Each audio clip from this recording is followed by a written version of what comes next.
And we're back here once again with another episode of the MSK show. And this is going to be episode 230. So I hope you guys had a great day. And I hope you guys have a great rest of your week that is ahead of you. And in this episode of the MSK show, for the topics for tonight's episode, we are going to be going over Thunderbolts' week 2 box office performance. And the final topic for the MSK show episode tonight will be, yes, Matt Reeves is still directing the Batman 2. So I know you guys are probably wondering, hey, where's Bob? Or, Bob Who Loves Movies, or, was it good? Or I think that's his Twitter handle, actually. So Bob will be back on next Monday, but the following Monday after that, which would be Memorial Day weekend, essentially, like, that would be the Monday after Memorial Day weekend. Bob has to essentially take care of some family business. So, essentially, long story short, tonight his daughter is turning 21. So he's going to be with his daughter for her birthday. So then, the next Monday he'll be on for that. And then after that Monday, he has to deal with something really, really, really tragic. I will not say. I'll let him tell you guys next Monday. It's actually pretty bad as you could possibly think of. So we love Bob. He's good old. Was it good? I'm always going to tell him this. He should review porn movies, and then have a caption on them. Was it good? That's what he should do. So yeah. Bob Loves Movies. We'll be back on Monday if you guys like him on the show. Don't worry, he's not fired. I have the power to fire anyone around here. He will not be fired because I like Bob. He gives the most level-headed takes possibly here on the panel. They're all well thought out, genius. But I usually win in our debates because I'm the top G, Riz master actually. So tonight it's just gonna be me and Mr. Gray Poupée, two-manning this show. Gray's like, MSK, you're such a genius, 200 IQ master of life. I have to be next to you on the show to give you the base power of what I'm going to give you with my opinions. And I was like, you know what, Gray? You can be here. I'll give you a raise too, honestly. But yeah, we're just going to talk for a little bit, and then we'll get into topics. Actually, that's pretty much it. I mean, I hope you guys have been doing pretty good out there. As you guys know, so tomorrow, Tuesday evening, about 6 p.m., 7 p.m. PST, my friend James is going to come over. He's going to come basically hook up my brand new PC. And then I'm going to take the PC that I'm using right now, put it to a different side of my house. I'm going to use it basically in tandem with the new one, for like passwords and all that stuff. And, as I'm building up the new main one, I'll be using this one on the side just to basically, keep track of like the other stuff I have on this one, because I have so much stuff on this computer that I need to have access to basically immediately. And it's like, I could get a flash drive for it, but it's like, I don't really want to do all that stuff when I could just hook it up and just turn it on and just use it. But to be fair, I could use a flash drive, but it's okay. We do things differently around here. Hashtag built different. That should be our hashtag around here. Like every single like NBA and NFL org has like the hashtag assigned to them. We should be hashtag top G's around here. But since he's the only other person for the show tonight, Gray, how was your weekend, man? How you doing? It's definitely not something that I've talked about like 3 times now. But yeah, the weekend was good, man. Yeah, no one died. Gotta honor some mothers and everything. So, good times. Yeah, what can I say? The sun is shining, man. It might be windy, but it's bringing in that fresh air. So everything's good over here. What about Yeah, you, sir? it's Did very you windy have over here. yourself a relaxing weekend? No, I woke up at 5:30 a.m. to go to work on Saturday, and then Sunday. Sunday wasn't that bad. Sunday was pretty not busy overall. But yeah, everything's been pretty good for the most part. You know, I'm just working on getting like more videos recorded, obviously with you guys on the show, and I'm just, in my free time, just basically editing those videos out of the episodes and then releasing those as, videos that we've already done on the channel. But like people have asked, like, why do I do that? I saw John Campia do it. Like he essentially does a live show like this and then just releases the topics as videos anyway, So we're only gonna have 2 tonight because there is other things to talk about, but this is the main stuff that a lot of people just have been going over.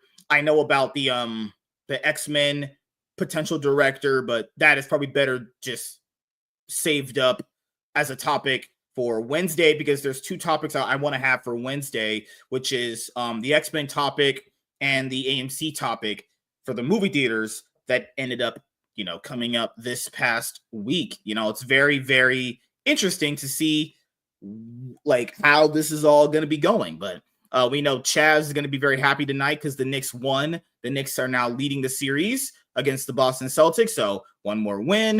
They're going to the finals for the Eastern Conference, which, it's not what a lot of people expected, And Gray, you, man, I got a bone to pick with you. What was up with the debate you're supposed to have on Darn Kiddit's channel? What happened to this debate? Who won over waffles versus pancakes, man? Team Waffle brought home the medal. How could it not? When it includes anything from like, your traditional Belgian waffle to like communion wafers, like, come on, what chance does a pancake have? Its only shot is the perfect hybrid between pancake and waffle, the McGriddle. I'm just saying, like that thing, it's basically a pancake, but man, it's made in like a waffle little mold. What can I say? It is the perfect amount of waffle to go with your pancake. So, yeah, what can I say? We rode victory on this. We were at a deficit because we didn't know that Kidda was already planning on eating pancakes that morning. So the only way that we could win is if we got her to decide not to eat pancakes. And that was the outcome. Somebody happened to bring up a very disgusting thing that some countries eat for breakfast. And yeah, she was no longer hungry. So no pancakes were ordered. What can I say? Waffles won. Hell yeah. As they should. Waffles are the better option. Like people will say like waffles are for kids, and it's like, no, like diners that serve breakfast serve waffles. It's not exactly a kid food item. I don't mind pancakes. I don't know. Whenever I eat the lazy man's waffle. No, I think when I eat them, I get like tired. I don't know if you get that feeling. Like I get tired of them very quickly. Whereas with waffles, I could essentially eat like 2 boxes of them and I wouldn't get tired of them at all. If that makes sense, Yes, it really does. It's a crispy cup of delight in every bite, and that is why waffles are superior. What can I say?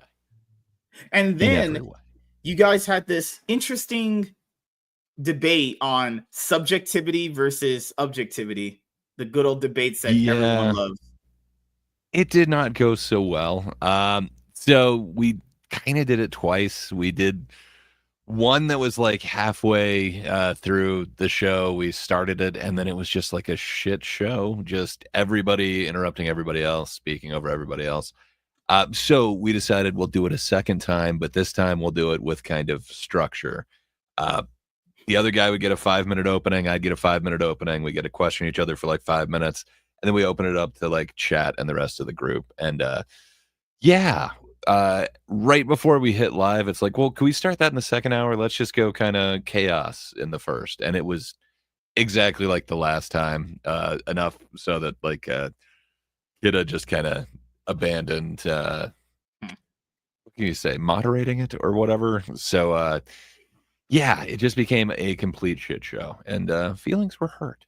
Things were said. But God. Yeah, what can I say?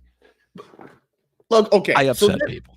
This is kind of where I was gonna kind of see the argument going from, you know, how I will view those kind of topics. Those kind of topics really show how a person generally views you as a person, you know, like I depending think on what you so, say to actually. them. Yeah, like so we had conversations like that a long time ago on a other previous podcast that I did, you know, on my bigger YouTube channel back in the day. And then those kind of shows, typically from what I've learned, yet you learn essentially how people generally think of your intelligence, and then they'll voice that in the weirdest way, where by the way that they say an answer, they're basically either calling you stupid, pretentious, or they're calling you a genius. It's the three levels right there, you know?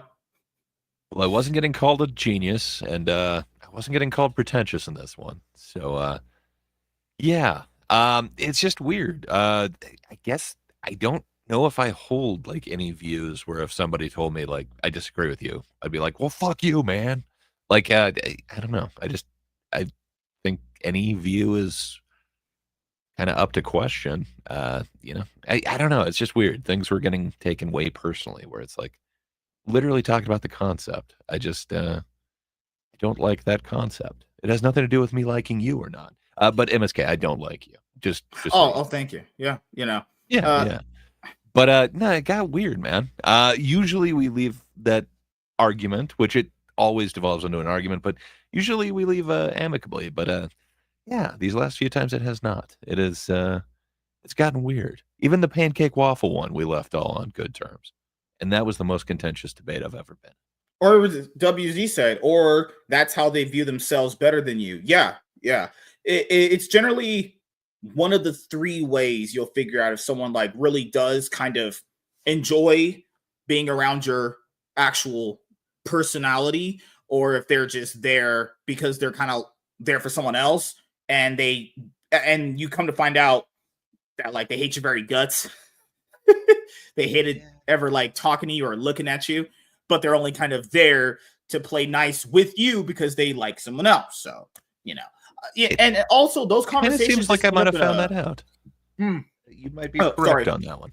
It's just like those conversations just go in a circular fucking jerk off. Honestly, what I mean by that, for anyone who doesn't know what that means, essentially, is like there's no real actual right or wrong answer.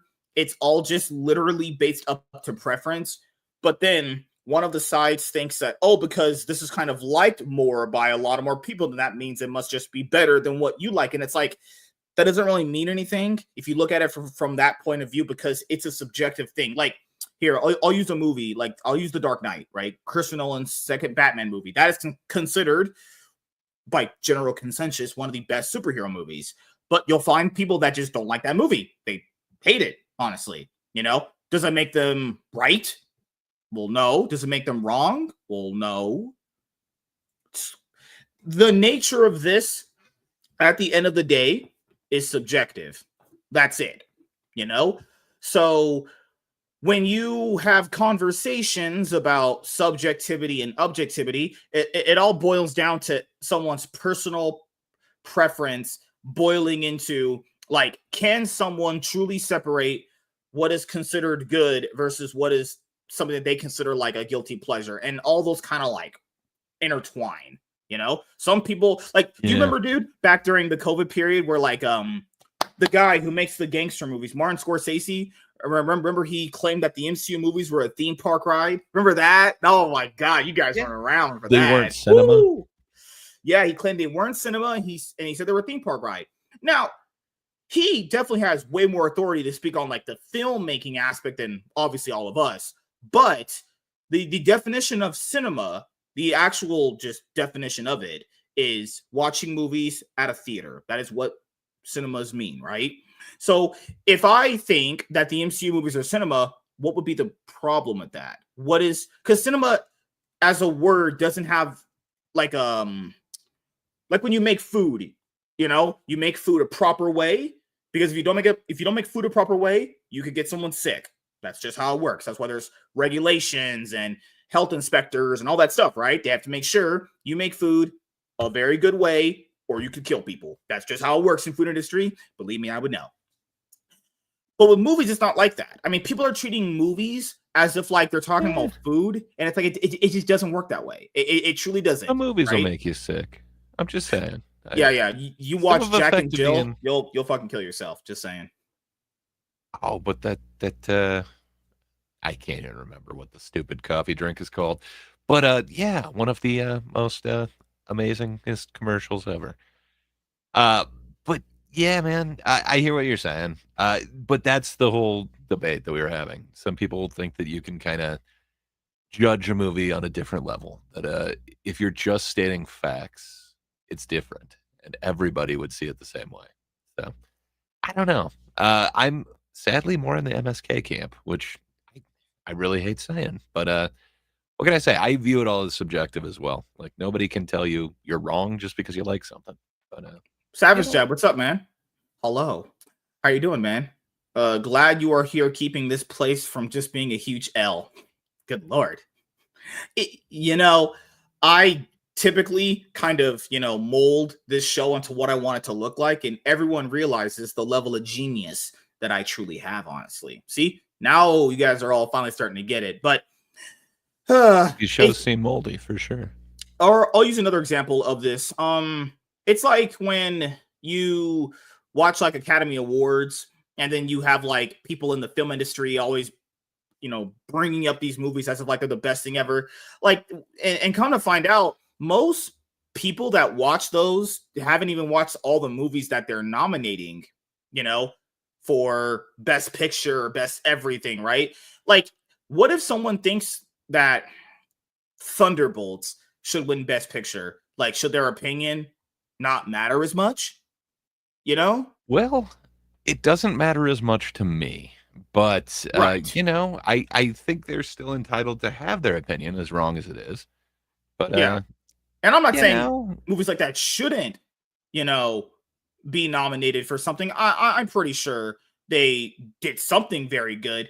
But those awards are kind of like when you have it in sports. I don't know if you actually watch traditional sports, but how you have in traditional sports like awards that are like best coaching staff or like best coach. It's like, how would we ever know what the best coach is? We don't really know what they do, honestly, Like that's why awards like for the award shows are hard to really judge, because when you say best director, well, what are we really giving him this accolade for? Because we don't really know what this person's did until like the movie comes out on like 4K Blu-ray, right? And you can see like behind the scenes about how they were directing the cast and how were they interacting with them personally, and their director commentary. But we don't know that until like after the fact, until after the movies come out for a while.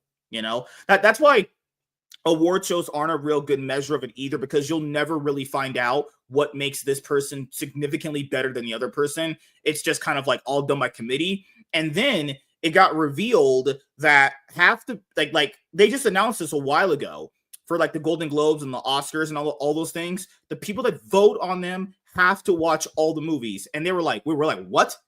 They had people vote on people's essentially they revealed that the people that were supposed to watch these movies didn't watch them all. And then now, you know what that does? That devalues the legacy of these award shows even further than what they already offered. Because if the people that are supposed to watch all these movies don't watch them all, well, then how in the fucking hell would they be telling you what's the best if they haven't watched like all the best picture nominees? Like that would be crazy. Like, and then essentially you would have people who watched more than the others, and it's like, they announced that, hey, if you're gonna be here, you have to have watched all the movies, which is good because this is like people's literal like I don't want to say livelihoods, but like legacy on the table, and you could be essentially giving it to someone else's movie that you haven't even seen nor vouch for. I find that pretty crazy, but I was just hearing the arguments that you guys had on Darn Kiddist, Thinker Show, and it was just crazy seeing people just go back and forth with objectivity and subjectivity. Like how do you kind of factor that in? So like I guess the arguments were like, if you go and watch Fast and Furious, movies, people don't think they're masterpieces, but they find those guilty pleasures, but they like them. But isn't the point of me just liking it all that should matter? You know, that should be the ultimate thing. It's like if I liked it, that's all that should matter. You know, but I don't know. It Everyone should be. sees this stuff as different. What I typically notice when it comes to these conversations is basically one person views themselves as an intellectual, and then they think that that makes other people retarded or stupid if they don't view things the same way as them. When in reality, that person misses out on the entire fun nature of doing this. Is that you're supposed to find people that disagree with your opinion naturally. It's not, I don't want you forced to disagree, but like if you naturally just don't like whatever you're going to talk about, and this person does like it, that's the main thing. You're supposed to identify what made that movie tick for that person, like what made them really like it, you know? So it all just boils down to a lot of the different factors for me. And like how I basically referenced it earlier, you find out how people really think about who you are when you have those conversations. So I would always say have them, everyone, if you ever can. But I've always said this, movies are always going to be subjective. It's just what it is. Like someone could like the absolute worst movie in the world and think it's really good, and you are going to think it's a piece of shit. And if you ask them, do you think it could have been better? They're not going to tell you what could have been better because it checked all the boxes for them. Everyone has different boxes movies need to check for them, but great. What do you think, man? Yeah. Sadly, again, I really hate agreeing with you, but some of what you said seemed somewhat insightful there. Yeah, I don't disagree. I was definitely on the subjectivity side in the debate, but still, I see what they're trying to say, that like there are some elements that you could like rank a film on. I just don't think that you're going to get people ranking them the exact same thing, like a character arc or like plot coherency.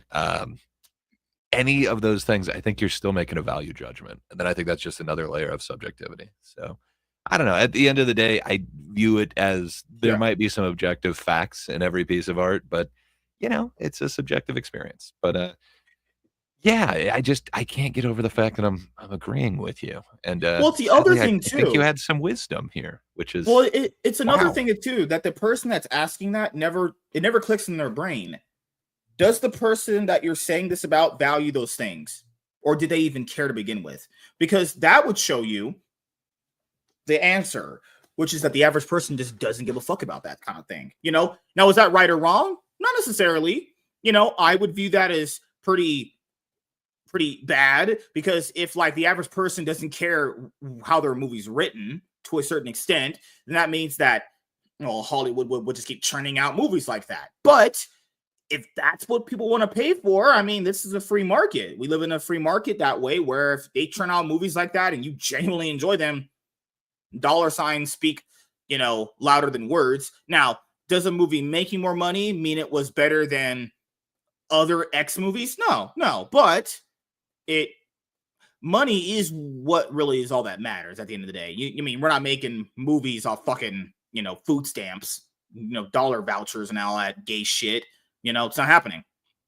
But Now, when you I say think, other X movies, do you mean movies that used to be movies, or are you just or just used to saying X's at the end of the title? So well, the biggest argument that people had was like, I think a few years ago was Captain Marvel, and they were like, "Man, Captain Marvel, it must be good because it made $1 billion." And it's like that you would, because that's not really how that works. Though, just because something makes a lot of money doesn't make it good. I mean, I don't know what made that movie appeal to someone so much to the point where they had like that many repeat viewings, but that's why, as you said, it's not a one size fits all kind of argument. There's many different factors for a lot of that stuff. Or like TV shows, good TV shows, as good as they are, dip in ratings eventually. Does that mean the quality gets worse? No. It just means a lot that, of the hey, time. if your TV show runs a lot longer, people are, well, you essentially, because TV shows are a bit different. Start out big, they hit big, theoretically speaking. Then after a few seasons, when it's not the newest hit thing anymore, people just kind of gravitate to different shows. It's kind of really how that really works though. But subjectivity and objectivity are just intertwined. It's like a yin and yang kind of thing. It really, when you start boiling it down, it really just comes down to the fact of what do you specifically prefer your movies to have, even if you're watching popcorn flicks, versus what a movie actually needs to be better, And I really don't know, because this is the thing. In movies for me, if you're talking about like popcorn flicks and you're essentially, those are movies that you turn your brain off. Now, what do you specifically value out of them? Because what someone values in a movie is just different compared to everyone else, I mean, some people just value just only being entertained. That's it.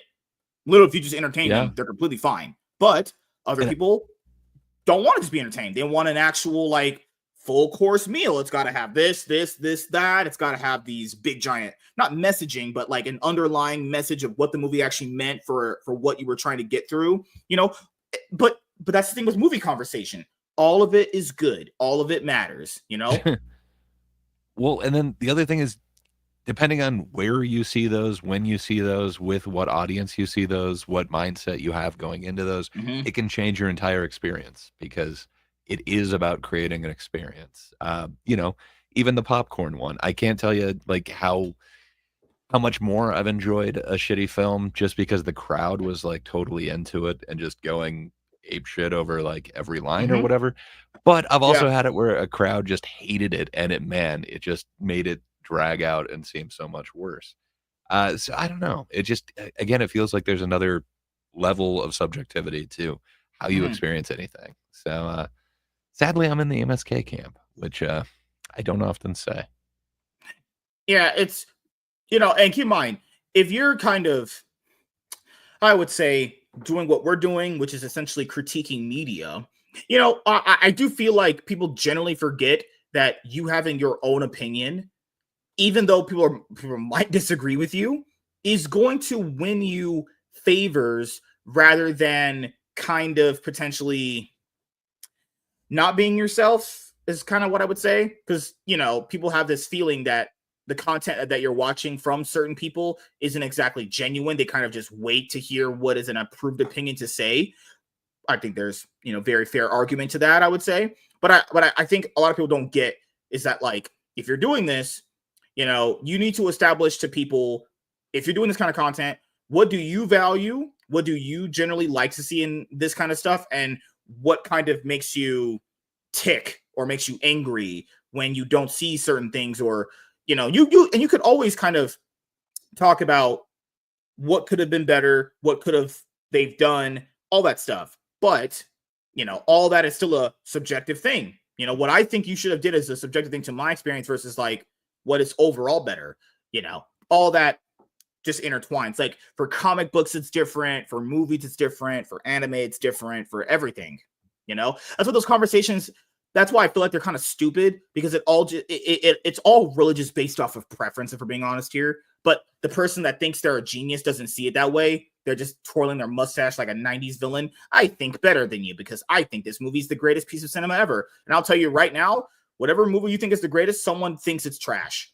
Just putting it out there. Now, Really? does that make their opinion agreeable? No, but it shows you right there. There is no like obsolete, or sorry, not obsolete. There's no like absolute best thing ever for someone. There's always going to be someone that thinks it's not as good or overrated. Some people, but that's the favorite word of the internet now these days, is everything's overrated. Like, it's like if everything's overrated, then nothing's ever good. But I guess that's how people function now,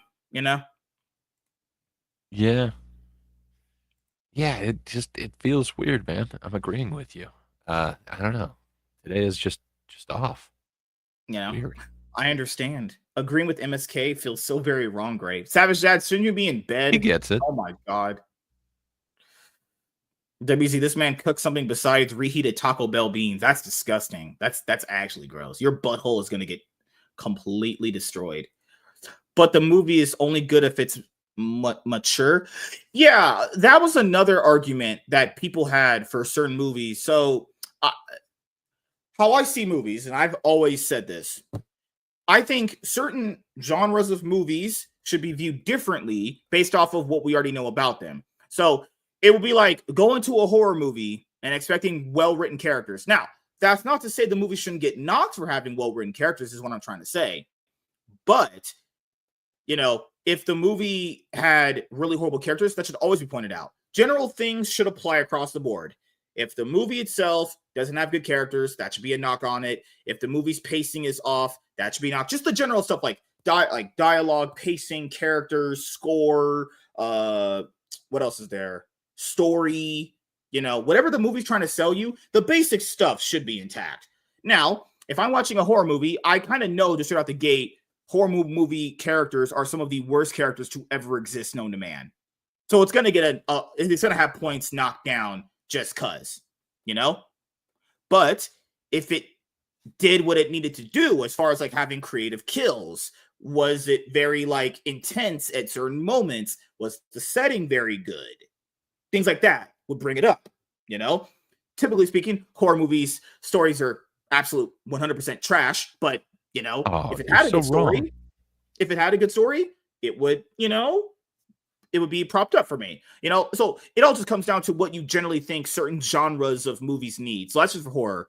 Like sci-fi, I really couldn't tell you because I had to delve more into sci-fi movies, but like popcorn movies, I feel like if popcorn movies entertain you with the kind of feeling, the kind of notion that it's so bad it's good, I think they won you over. Now, does that make the movie good? Probably not. You probably would give it like a 5 out of 10, but if it did the so good it's bad, then it kind of works for you. Now, with Academy Award-winning movies, I feel like they're different because, as I've told people this before, they all kind of feel the same. Like, people say the MCU movies felt all the same. I would say the Academy Award-winning movies, a lot of them feel exactly the same. It's a very just depressing structure. The 3 acts all feel the same. You know how they're really typically going to end. It's but then again, we've watched 1,000 movies at this point for all of us, so we kind of know how these things kind of go. But great. What about you? What do movies have to scratch for you to really just get good points and a good rating? Honestly, it's really different. I'm not looking for necessarily like formula or anything like that, but often if it surprises me, I dig it. There's been a few of them the last couple of years where, like, the first time I see it, it's like, this is what the hell were they even thinking? And it kind of really challenged me. And it ends up being one of my favorite ones. Like Poor Things is one of them. I don't think, since it's cinema, I don't think you're familiar with it, MSK, right. but Yargos Lanthimos, he just does the weirdest fucking surreal films. And yeah, it's weird because the story comes kind of secondary. But yeah, just the first time I watched it, it's like, this is, why would you do this? Like, none of this makes sense. And man, it just kind of started eating at me, and it ended up being one of my favorite ones of, I think that was 2023. But yeah, just I don't know. I guess I like things that kind of challenge me in a certain way, and I like it if they do that really effectively. Like last year, one of my favorite ones was called Strange Darling, and that it uses a lot of different trope things, but it's really playing with your preconceived notions and your expectations. And man, to me, I really dig that, especially if it knows it's fooling you and it gets it over on you. So I don't know, but I also like my Wow. favorite one was an Irish hip hop one last year, Kneecap. It's like a biopic of these Irish rappers where you think that all sounds stupid, but man, does it work so well in this weird raunchy comedy thing. So I don't know, man. I like to be challenged in a certain way, but I like good filmmaking, however Yeah. they're going to do it. Is there any do you generally go with the rule of like, if they have the basic stuff, like the basic stuff, if it doesn't have that, would you knock points down? Like, if you didn't find the pacing all that good, you would knock points down. Or if they had like No. cringy dialogue, would you knock points down? I don't know. Everyone's structure is different. I typically go with, everything: story, dialogue, pacing, all that stuff, right? And then if some of those didn't hit, then the score would like reflect that. But for me, I like Deep Blue Sea. I think it's an awesome movie. It's very, very fun. Your hand is a shark's fin. They weren't Yeah. cooking up any good rap in that movie. Deepest That was trash. bluest. Yeah, I kind of like that one. That was weird. It also kind of challenged my expectations. With that one, I believe they really build it as like a Samuel L. Jackson flick. Mhm. So I did not anticipate where that was going to go. But yeah, I don't know if I would say that that's the best flick or anything like that, but everything that you mentioned, like the plot, the dialogue, the chemistry, like all that stuff is stuff that I factor in for sure. I don't Mhm. have like a one of the guys I used to do this podcast with, like he literally would take off point 0.5 for everything that he didn't like. So if somebody's shooting at somebody else, he'd be like, ah, point 0.5, they missed. They should have better aim. Or if a joke didn't work for him, he'd just say not funny, minus point 0.5. That seems a bit too, I don't know. I guess it is somewhat of a standard, but it just seems way too arbitrary to me, especially when, like literally a movie with like 30 jokes. So that's 30 chances to lose half a point. Mhm. That would do worse than a movie with 0 jokes in it whatsoever.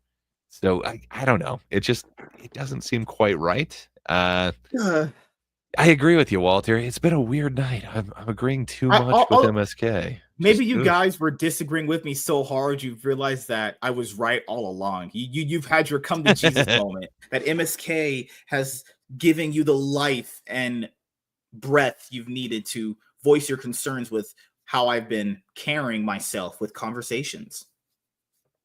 Genius mentality up here. No, it's Sure, but 200 that's what IQ. talking about movies is fun. Like when you go see a new movie, talking about all the scenes that were good, all the scenes that may have not For been sure. good. It's fun. I I I enjoy really it. like hearing other people's interpretations too. Like people look at it through certain lenses that I definitely didn't look at it through. It's like, Mhm. huh, that's interesting. I don't know that they necessarily got it right, but I am kind of the school of death of the author. Even if they intended something, if you're getting something else, that seems to be kind of what it's all about. So I don't know, man. I'm deeply in the subjectivity category, but not Yep. everyone agrees, and that's fine. Chloe, what do you mean no? You'll always agree with me because, Chloe has been like, MSK, you're such a hot, good looking, rich guy. I could never not agree with you. You know? Pretty That's just sure how it is she'd for me. also be answering no to that, but who That's knows? debatable. Remember that I'll last see. stream that you were on? She was like, MSK is the hottest guy I've ever known. She did say that. I don't remember streaming with you on opposite day. Crazy.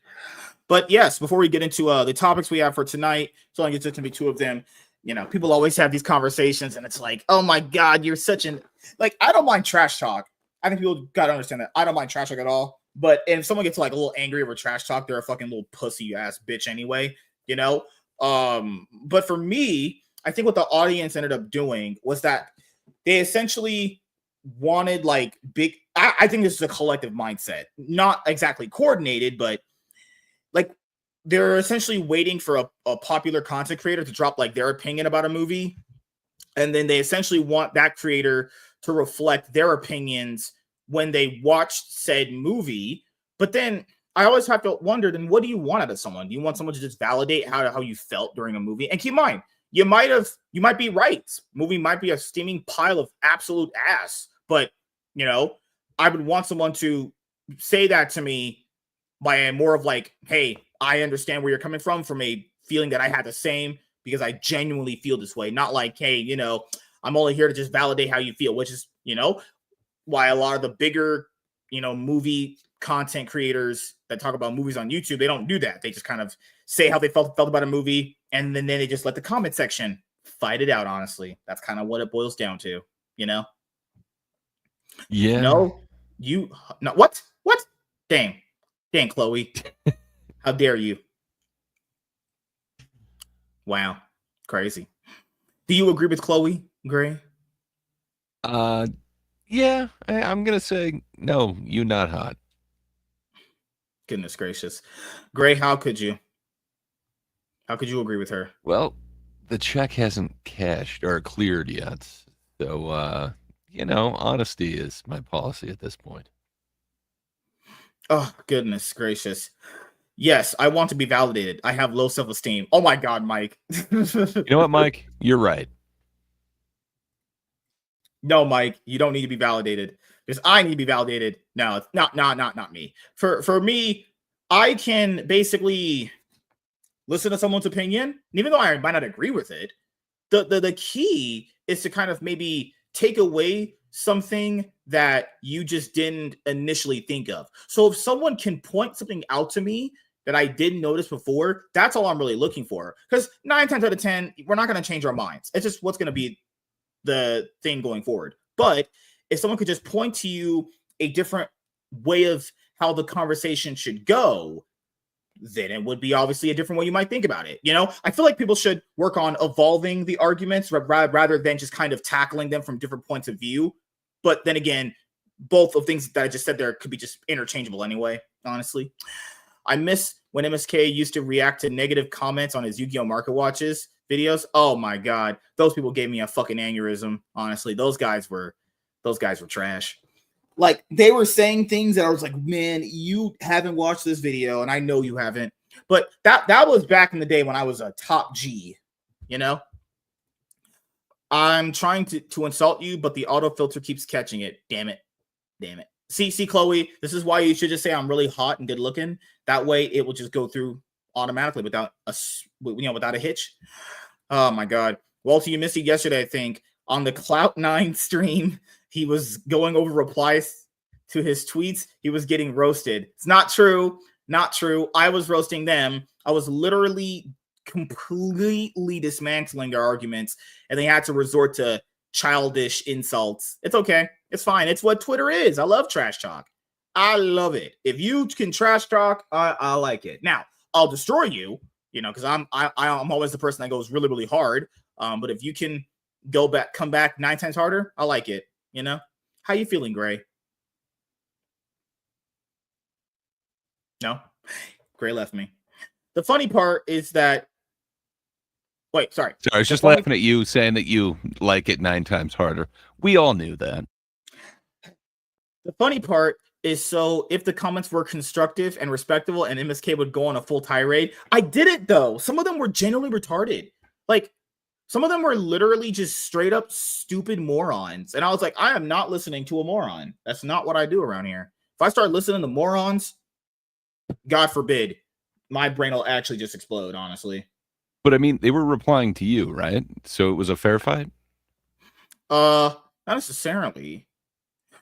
Oh, okay. So let me just type this message to this one lady. This lady was like, do you want to meet my daughter? She is hot and ready to get boned out. And I'm like, that is so you're telling her no? You're good. I don't know. That's just too weird for me. Now, do I have to go and satisfy some girls' needs? That's just what I do. Women just need their needs satisfied. Gray, how dare you? You do not think I can destroy some girls in bed and making them blow their loads? I don't think that's literally how it works. I think your mere description of the situation kind of answers it for everybody. God. So my thing essentially was like, this is kind of how even if you were to give them arguments that destroy them, they don't understand. Like, women have uteruses, guys have prostates. The reason why, even if you chose to identify as a different gender, it wouldn't matter, because you could identify all you want. It doesn't change the body structure you have. I mean, like, people can go back and forth on those arguments, but the reason why, the side that I believe in always will prevail is because it just uses logical consistency, and body structure. Women's bodies are specifically, literally built differently from men. There's a reason why we categorize them differently. These are also the same people that apparently believe in science too, but don't acknowledge objective reality in the said science they're supposed to believe in. I don't even get that. That doesn't make any sense at all. But what do I know, Gray? I'm just a flipping genius. So give me 1 second. It's funny when you call. I call everyone out though, because they're just stupid as fuck. Honestly, everyone gets flamed. Honestly, being here. I know you make Chaz blow his load. You gloat about it all the time. It's not true. It's literally not true. Yes, we're going to be going over Thunderbolts' week 2 box office performance. And from the conversation that I've been seeing about, Thunderbolts online, most of it's pretty hot and cold. it's mixed, I would say. It's not overwhelmingly positive. It's not overwhelmingly negative.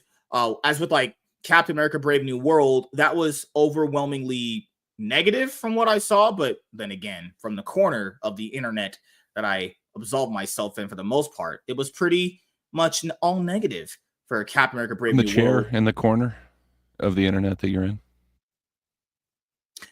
I have been staring gray at a computer screen for the last 13 years of my life.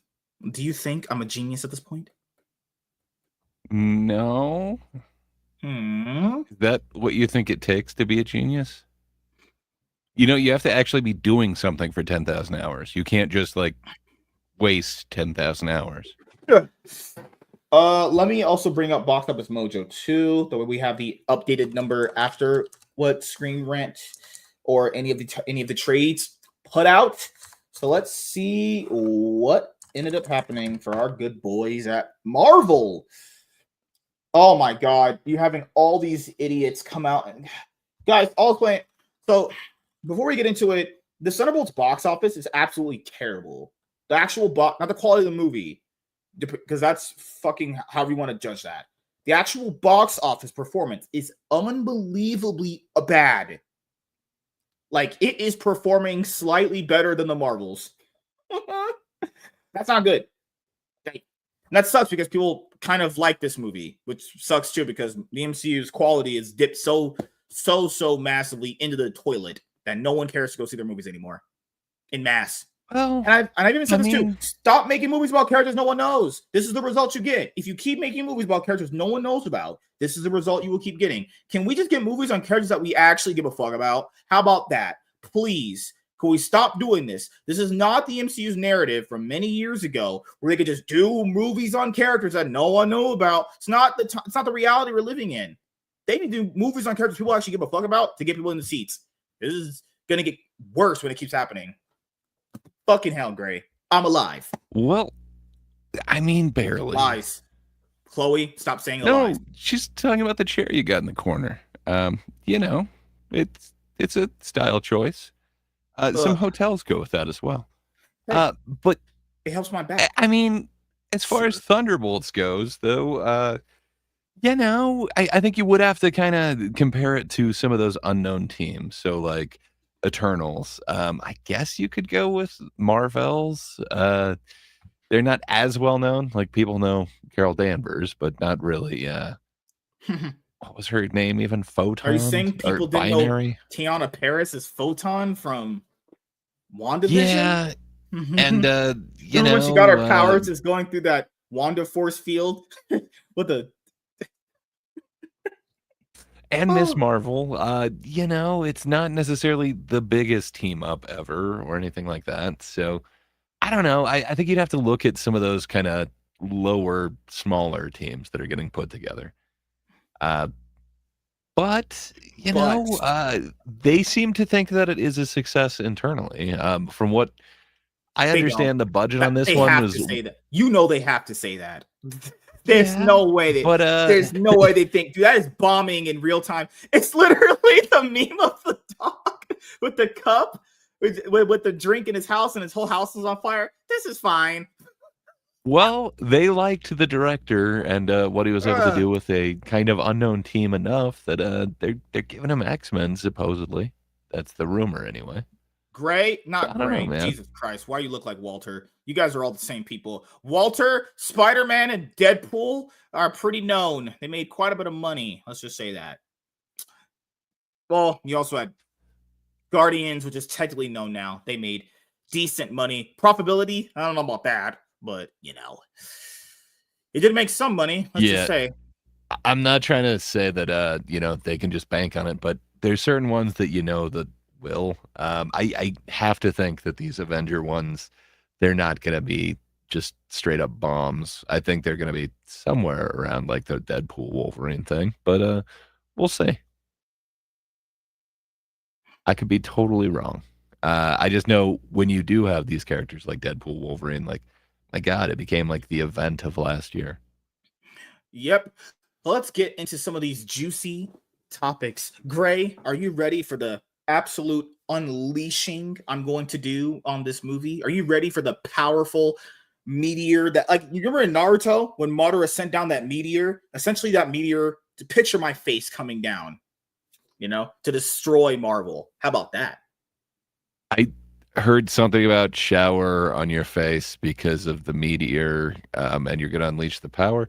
I'm going to say no to all of that. I was reading chat. WZ's You would excited for read the these Iron Heart clout show. chasers' opinions? How dare you? Yeah, yeah. But hey, the trailer for Ironheart is coming out tomorrow, according to WC. So that's pretty awesome. I know. The crazy part about this, I'm not watching. I do not care about those shows. The shows are bad. There's gonna be no difference with this one. We know if you actually, I know people are gonna watch the show because reasons, whatever. But I know how these shows play out. I know the playbook at this point. I'm not falling for it anymore. Last of these shows I watched was She-Hulk. I watched episode 6 of that, and I was like, I hate this show. And I was like, I hate watching these, and I'm done. I haven't So come you were back since. just watching until you got Megan Thee Stallion, and then you're like, well, that's peak cinema. So it was the I'm done episode with where they this. were at that like wedding or whatever, and it was literally one of the worst episodes of television I've ever seen. And I was Were like, this you is fooled by trash. the bride? Is that I don't know what who the made bride. you? I don't remember. I didn't care. They had one of the You worst. thought she was beautiful, right? The I bride. don't remember what she looked like. If I'm being honest Pretty here. sure you were talking about how pretty she was. But okay. Mike says Guardians wasn't known. Well, I'm talking like True. MCU's Guardians, like comic book Guardians. What's crazy is like the MCU, or that's what James Gunn did for them, really put them on the map. But as far as like comic books wise, Guardians of the Galaxy, guys, doesn't even have like an ongoing series right now. They've had an ongoing series in a long time, honestly. So really just goes to show you how talented James Gunn was to really bring them up, because they haven't had an ongoing series in a while. But that's when the MCU could put out anything. Now they really need to go back to X-Men if they stand a chance. Fantastic Four should have been in that category. But yeah, Fantastic Four is, I would say they're pretty known. Like if you put out a known group of characters and that still doesn't get you money, you're just in a rut. You're just people have just literally given up on you. I could understand why movies with characters that no one knows or generally gives a fuck about would perform bad, because obviously any logical thinking person would understand what I just said there. But if you put out a movie with known characters and it still doesn't make you money, that's bad. That's actually terrible. You can't make money with known characters, and you sure can't make money with fucking buttfuck nobody characters, Comparing sequels to debut films was very uneven approach. Walter, True. Understand what my brain is. Genius. Nobody can understand it. You're on your own level. What do you mean? But yeah, fair enough. It definitely is harder to compare all the sequels to one of those debut films. Yeah. And then you're pointing out both Ant-Man and Thor are known. Yeah. So with Thor, man, before Hank the Pym MCU, is known. he was known, but he was like a laughing stock. I think the last time he was like in cinema was essentially like Adventures in Babysitting, where he was just this joke. But man, somehow they were able to legitimize all of those, but then kind of do horrible sequels. Like Iron Man 2 was not the greatest, but man, was it better than Thor 2. And yet still, somehow with these team ups, they were able to still just catch fire. I don't know. I just find it hard to think that a team up with known characters is going to go extremely poorly for them. These last few have been kind of weird side characters that they're pushing towards the center. And I don't know that it's quite worked so well, but we'll see. Well, we will. We're going to get into it right now because I have quality to make for you guys. Not quantity, quality. All right. Let's do it, and let's make sure you guys are entertained. Hey everyone, I am a black guy and I'm gonna fuck your wife. I'm joking. That's not what quality is. That's me getting off, honestly, and pretty sure you guys all care about that. No? No, I don't think many of us care for what you just said. How dare you, sir? Gosh. Hey everyone, I am MSK, aka Master Quag. Master Quag. Woo! The Whoa! Master Quag King. Whoa! The Whoa! quagmire that is the MSK show with the I Master was Quag King. joking. Nazquack coming at you. Yep, this is true. We're going to get into it like I got into my wife last night. Yeah, see, you guys are finally getting the humor. All right, I'm joking. I'm kidding. All right. Master Quack God. King. No. Stay off the quack. Now I've ruined my own narrative. Guys, come He's on. smoking quack. See, Gray, you need to start up your own channel again and make sure you're putting out quality. Remember what I taught you? Quantity over quality. Yes. I know that's definitely the bargain that you're going for. Fair enough. All right, let's get some stuff done tonight.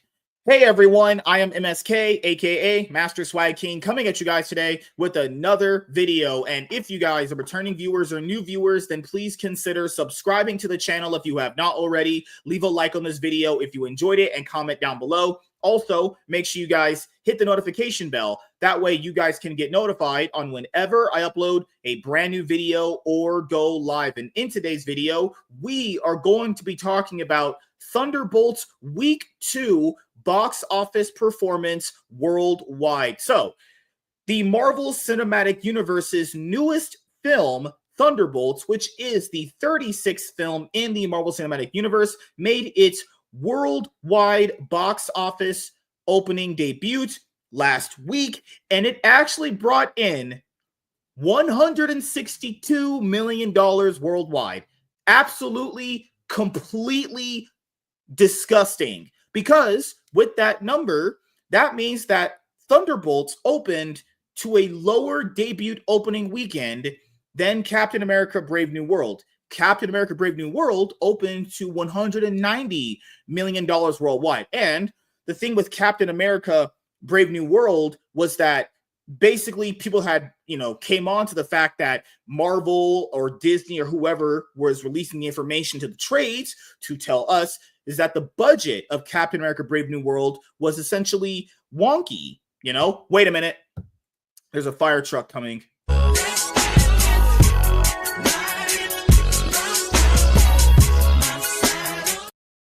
Hold on. I'm alive.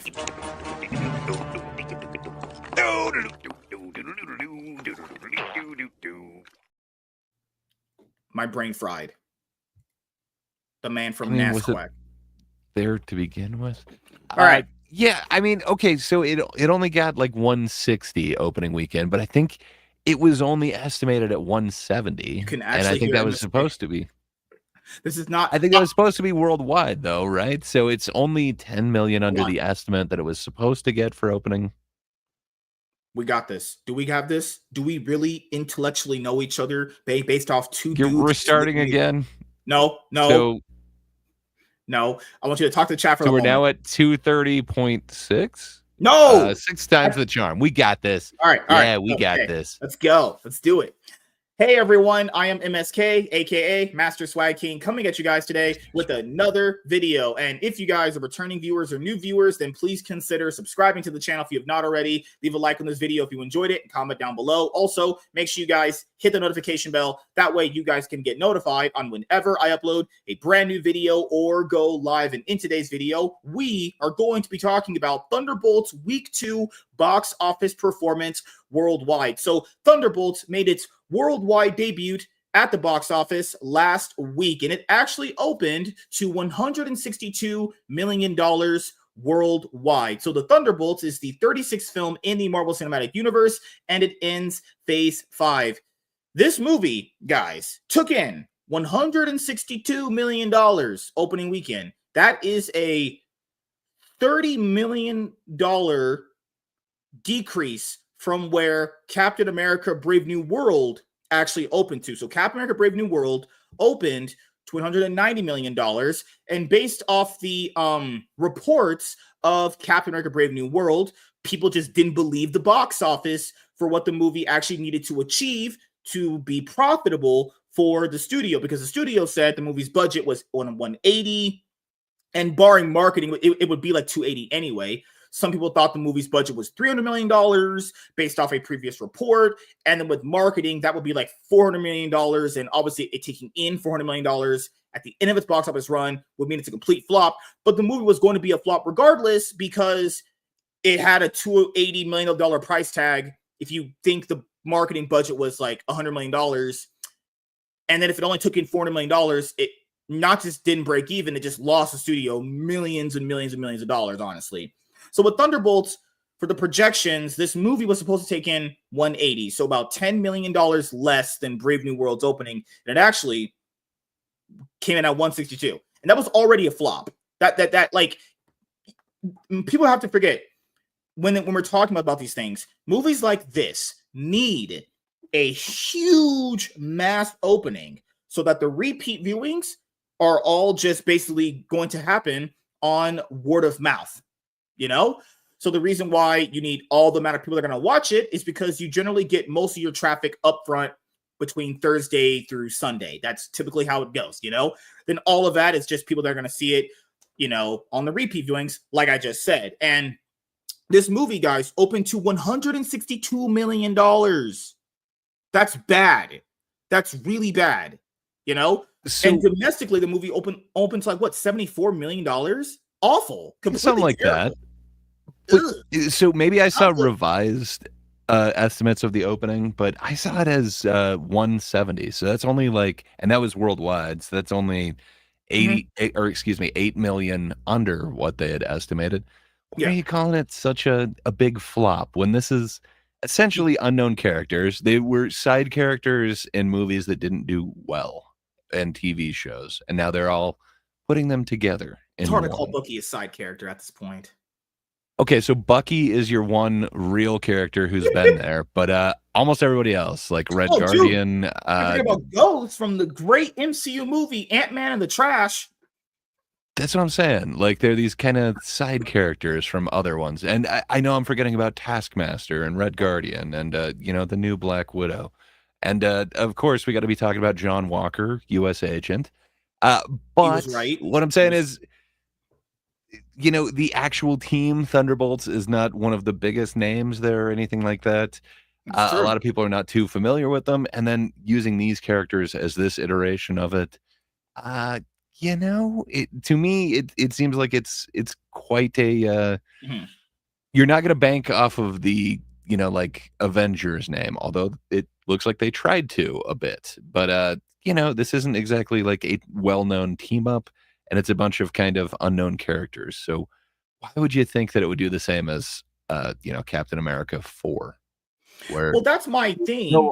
This is generally how I view it now. A lot of people still think the MCU is back in phase 1 to 3, the Infinity War saga, as they call it, because it's like Dragon Ball Z apparently now in this damn universe, where they think that they could just bring out random characters that people generally don't know that much about or that are considered obscure and make a lot of money.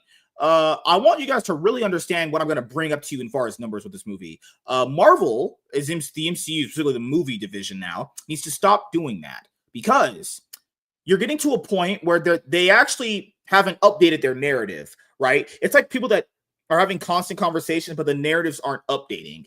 The MCU is not in a position to put out characters that are super obscure and then getting surprised at how low the box office might be. Because that's kind of the reason why you have big draws for movies, typically speaking from the movie star era, is because having a big draw draws people in. That's kind of what that means. So like when Michael Jordan was in the NBA, well, people would go to watch his games because obviously he's a big draw, or Kobe Bryant, or whoever you think is good from NBA, NFL, whatever. So look at it from a movie point of view from them. They keep dropping movies for characters that people really don't know anything about. And then they're surprised they're doing bad. It makes perfect sense why they would do bad. No one knows who they are. And then not only do people not know who they really are, the word of mouth in the movies is also not that good. So you have just double whammies right there. They are not in that position that they literally were in many years ago. They need to just put out movies that, generally speaking, people know who the characters are, so you get them coming back. You know, keep in mind, all these things are in tandem with many other asterisks as well.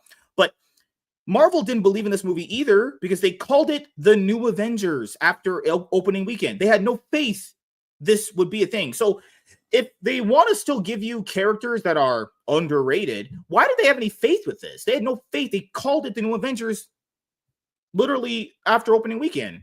So I don't really know. Do they have faith in their underknown characters or do they not? Doesn't look like they do. And this also as a break-even point.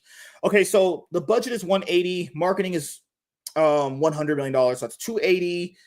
And to break even, just to break even, it would need like $400 million or like 430 or 450, one of the ranges, right? Profitability would need to be in like the 600 range, right? It's not getting there. And we knew it wouldn't do well, you know? Well, if this is the results they constantly want, sure. Keep putting out movies for characters no one knows, and then be surprised when no one goes to see them. You know? Also, most of these characters are what Gray said. Yelena comes from Black Widow, and she was in the Hawkeye show. Red Guardian. Ghost. We haven't seen Ghost in years. And keep in mind, that was a You're forgetting shit. Taskmaster. Come on, Taskmaster, sir. You shut your whore mouth. You son of a bitch. Oh, they did that bitch like Old Yeller, which is good. I mean, Ghost. I mean, arguably in one of the worst MCU movies ever made. That Ant-Man and the Wasp movie is terrible, and she was a shit character herself. Bucky is awesome. I like U.S. Agent. He's like one of the best characters they've actually made since Endgame. But like, you know, what am I supposed to do with these characters? You know, keep in mind, I watched the movie. I thought it was enjoyable. It's a dumb popcorn flick, in my opinion. But you can't expect the average person to really get behind this. Like maybe the trailers weren't convincing. It could be a lot of different reasons. You know, maybe people really just don't think the MCU can deliver any type of quality to them anymore. You know, even if you were going to watch these movies for just a popcorn movie kind of feeling, if you can't even deliver that to someone, that means they've given up on you. And this is the key thing. Fantastic Four will highlight this because Avengers movies, when those come out, those are not going to really be what I want you guys to fully understand. Avengers movies will just probably do good because they're just Avengers movies. They're probably going to make up almost $1 billion, if not more, sure. But movies that aren't Avengers movies, like this one, what is going to be the average ceiling for them? So what is your average for a movie like this? And it's not doing good at all. Like this is doing terrible box office wise. This might not even break even. This might literally end the box office run for itself with like exactly $400 million. And keep in mind, as we said constantly on the show, if your movie breaks even, that's not good. That means you just lost money. Breaking even is stupid. Breaking even is useless. I mean, if anyone thinks having an argument where your movie broke even is good, you're smoking crack. You know?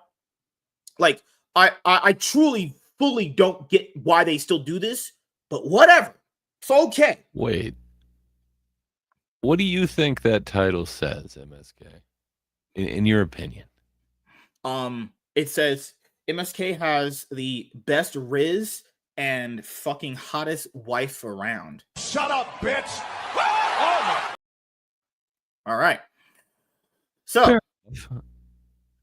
Marvel's Thunderbolts box office officially passes the MCU's biggest bomb's entire gross in just 1 week. That doesn't mean anything.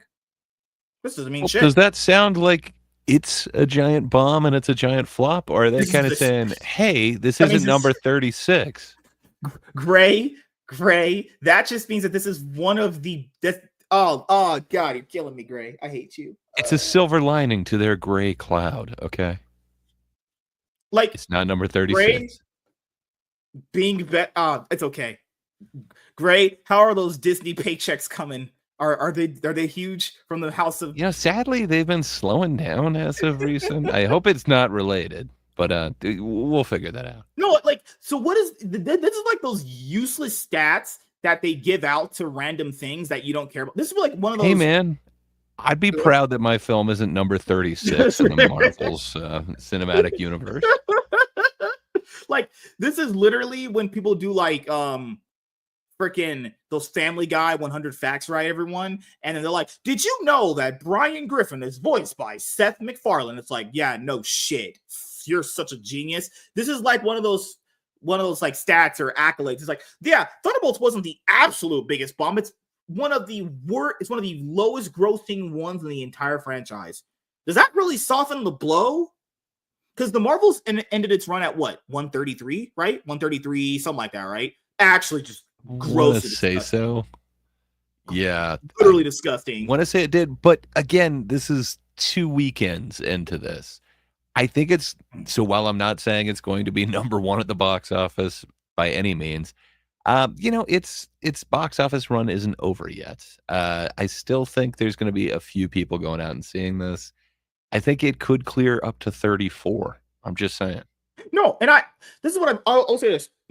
I think this movie's box office overall growth doesn't represent, what a fun time the movie was, though. I will tell you right now, if you go and watch this, you're gonna have some fun with it. It's not one of those MCU movies that were just like making me almost get a rope and hang myself. It's not like Thor: Love and Thunder, Eternals level, or you want to watch Thor again? I would rather not. I'd actually rather literally slit my throat than watch that pile of shit ever again. No, let's watch it again. So Love and Thunder. So me, I would say to go watch this, but the thing is, this is kind of what the MCU did to themselves. So movies like this that would do good in the past because of all the goodwill are not going to do well anymore. Like they used to be able to have movies like this come out and do surprisingly very well based off the other things that were good or serviceable before that. Now they're at the point where if they're putting out stuff like this is probably going to be stuff that you just have to kind of be like, no, we're going to have to not drop this if we're hesitant on it's going to be getting us any money. Like, I want people to really understand, breaking even is not good. When a trade highlights breaking even, that means they are softening the blow of how bad the movie was, an actual disaster, So let's see. Yeah, Sinners is outperforming this. But to be fair, I guess Sinners, been out for like 3 weeks prior, but Sinners, MCU, which one should debatably have more money being, pushed into its box office than some random vampire flick? It's like, what are we doing here? And, I'm also not surprised people wouldn't want to go see it because of, super hesitant on what the MCU's quality has been recently. But I'm saying it's a dumb, fun movie. I wouldn't say turn your brain on because you might actually not like it. But then again, we all have different ways. I'm just saying, it's a little unfair to compare it to any Ryan Coogler film. Ryan Coogler is one of the he did direct movies in the directors. MCU. See, that's a fact. Not only in the MCU, but like just yeah. But I was gonna say, just like in almost any category that you want to put him in, like the MCU directors and black directors and just directors, man, this dude he rakes it in. What can I say? Coogler can do no wrong from what it appears. So, hey, did you know? Fun fact: Ryan Coogler directed 2 of the Black Panther movies for the MCU. Oh my god! Well, I'm just saying. Smart, guys. For this one, for Thunderbolts, we got the dude who did like Robot and Frank. It's not exactly a Coogler type. So yeah, I don't know. To me, it doesn't seem like it's the most apt comparison. I think you'd have to go to kind of a weirder Marvel group, something like the Eternals or something like that. I would say this. People don't really know. Some of these MCU movies that have been coming out have been performing just about as good as movies that came out when we were in lockdown. So movies that are coming out in a less of a lockdown period should do way better than movies that were in a lockdown period. Like, we might be in a world where the Black Widow movie that came out with day and date release might outgross this. That would be embarrassing. But what are you doing, Marvel? What are you doing? Thunderbolts has don't know the entirety of my sex life. Joking, guys. I'm joking. All right. Thunderbolts has passed the entire box office gross of the Marvel Cinematic Universe's lowest grossing film in just a week. No one gives a fuck.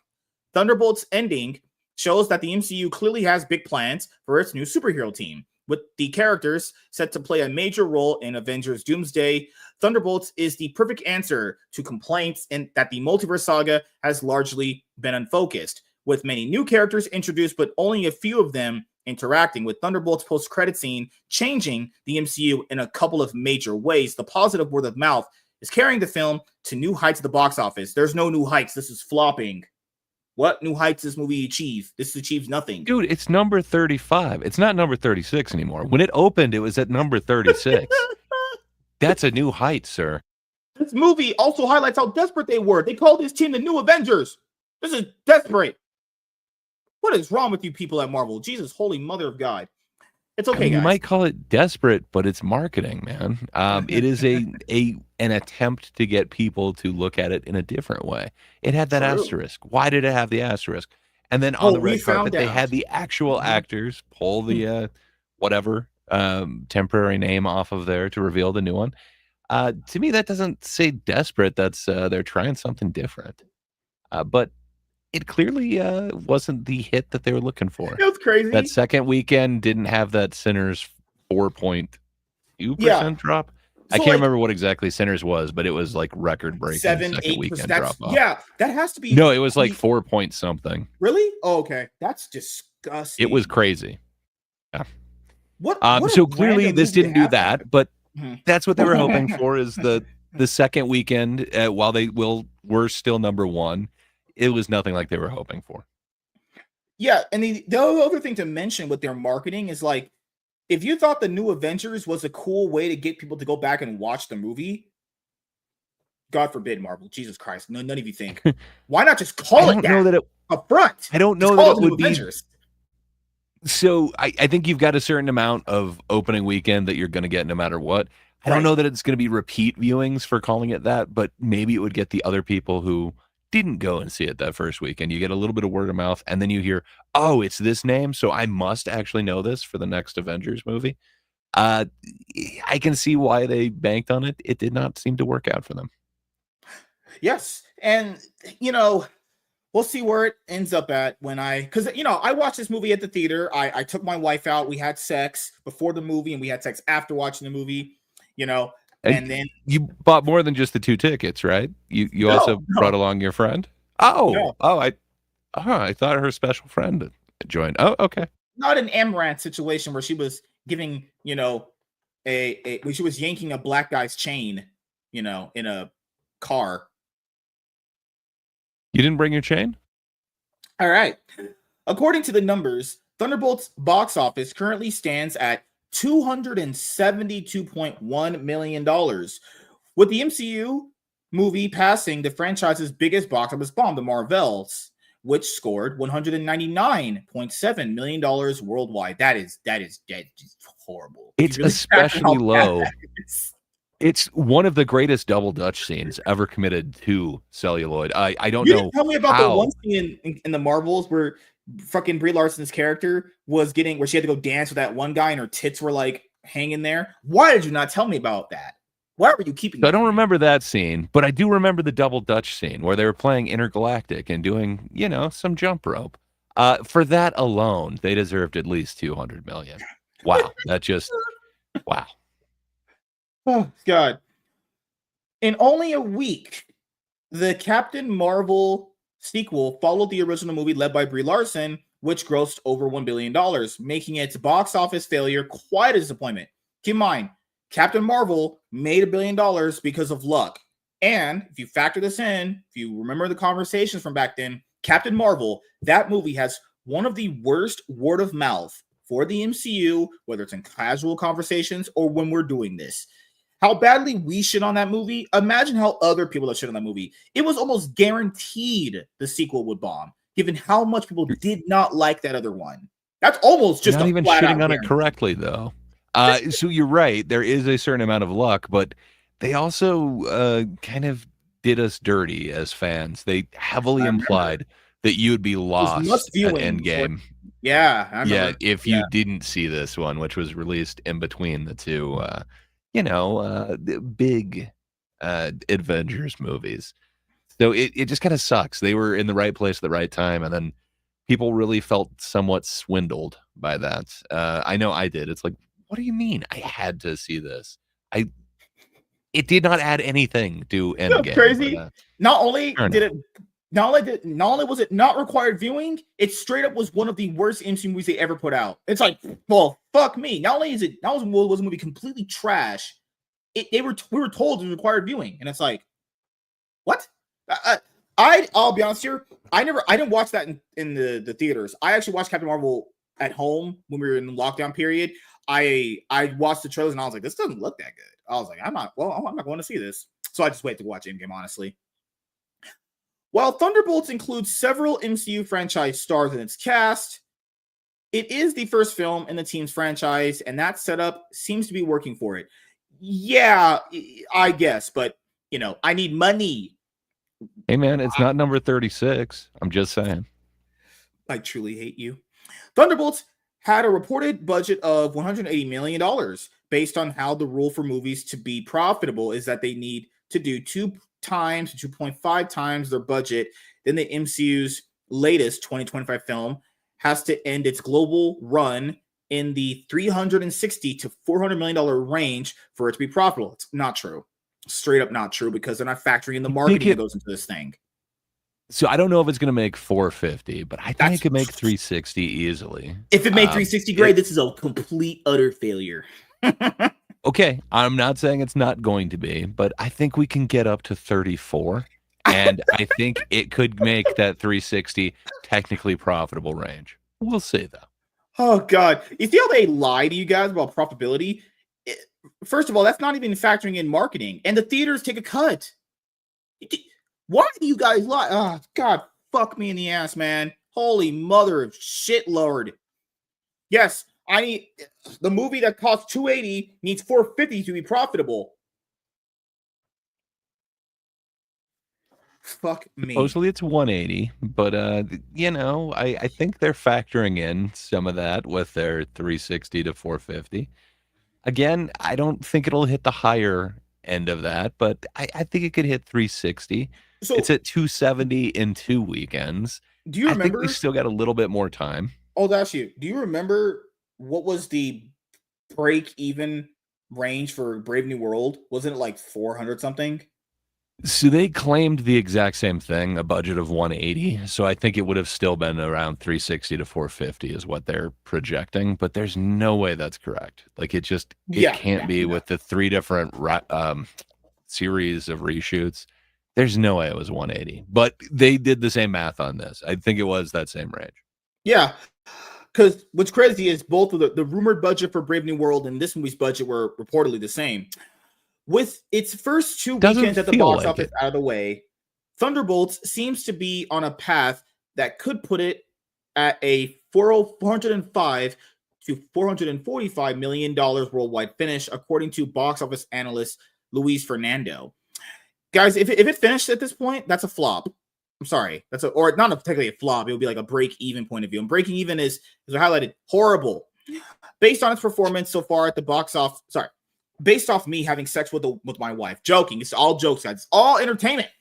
Based on its performance so far and box office projections, it seems like Thunderbolts' MCU connections have managed to help it have a very different outcome than the Marvels. Why are they propping this movie up next to the Marvels' box office? It's number 35, yo. That's 36. I hate all of you people. The MCU's biggest box office bomb lost the studio millions of dollars. Thunderbolts is projected to make back its budget / turn a small profit for Marvel. Marvel doesn't want small profit. Marvel wants money. I need big profit. I didn't spend 180 plus $100 million in marketing to get back 450. That's not what they wanted. All you guys just do is run cover for you guys should all be. You should literally get on your fucking knees and have Bob Iger's dick so far down your throats, it literally goes to your esophagus. Holy mother of God. All while setting up a new team. While it is a far cry from the MCU's biggest hits, a possible Thunderbolt sequel could climb higher at the box office after the solid first movie kickstarted the new Marvel franchise. They're not doing a sequel to this. Let's not even kid ourselves there with that. That's not happening. Oh, I mean, it sounds like they're going to be part of probably Doomsday. So this is the new Avengers, man. They'll be back. These are the goats, man. These are the freaking goats. The new Avengers and Bob will return. You know what's crazy? What would happen in after Secret Wars and Doomsday or whatever is that they actually do the Thunderbolts team from the comic books. Hey, now we have the real Thunderbolts here. It's what? I'm surprised by just how fast Thunderbolts was able to surpass the entire box office gross of the Marvels. That's not even a huge compliment. People knew this was going to be a bomb. Why is it that having a bigger box office return than the Marvels matter to anyone? I truly don't understand how that's a feat in People of knew itself. who Brie Larson was, though. You didn't Guys, know who these people Brie were. Larson is my wife. That's my boo. I love white women. Gray. No. I Well, mean, the women part, it's unclear. the 2023 MCU movie, like Thunderbolts, featured a new Marvel team coming together. The Marvels was even a sequel to a film that grossed $1 billion with luck. While Thunderbolts sees stars from different MCU projects team up for the first time. However, given how the first Captain Marvel proved itself divisive in many ways, and Thunderbolts sets up key changes for the MCU's next projects. I can understand why the two performed like they did, and Thunderbolts is also the better film. Yeah, I mean, Thunderbolts is better than Captain Marvel. I'm not saying it's not, but Where literally, was the double Dutch scene? I don't remember skipping rope at all in what? Thunderbolts. We literally had the scene of her having sex with a black guy. Did you not see that? Did you not see the part where Yelena literally said it's Thunderbolts time? Did you not see that? Maybe my theater didn't play that. I'm not sure.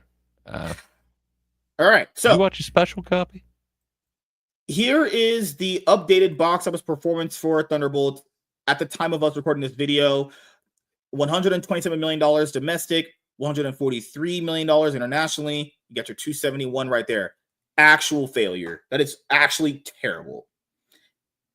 So Hey, I guess their movies it's now not just break Marvel's even. terrible. I'm just saying, like, this is 2 weeks in, already better than number 35, 36. I think we can get this to 34. Let's do it. Hell yeah. So I'll ask you, man, what are your closing thoughts on this? You think this movie breaks even, at least by the end of its box office run, or you think it's going to be I think just so, but fizzling I out at think it'll be 360? if it just has to do 360, I think it'll definitely do that in its theatrical run. I know we've got a couple of big films coming up. Like this weekend's probably going to be Final Destination, but I don't think there's a ton after that.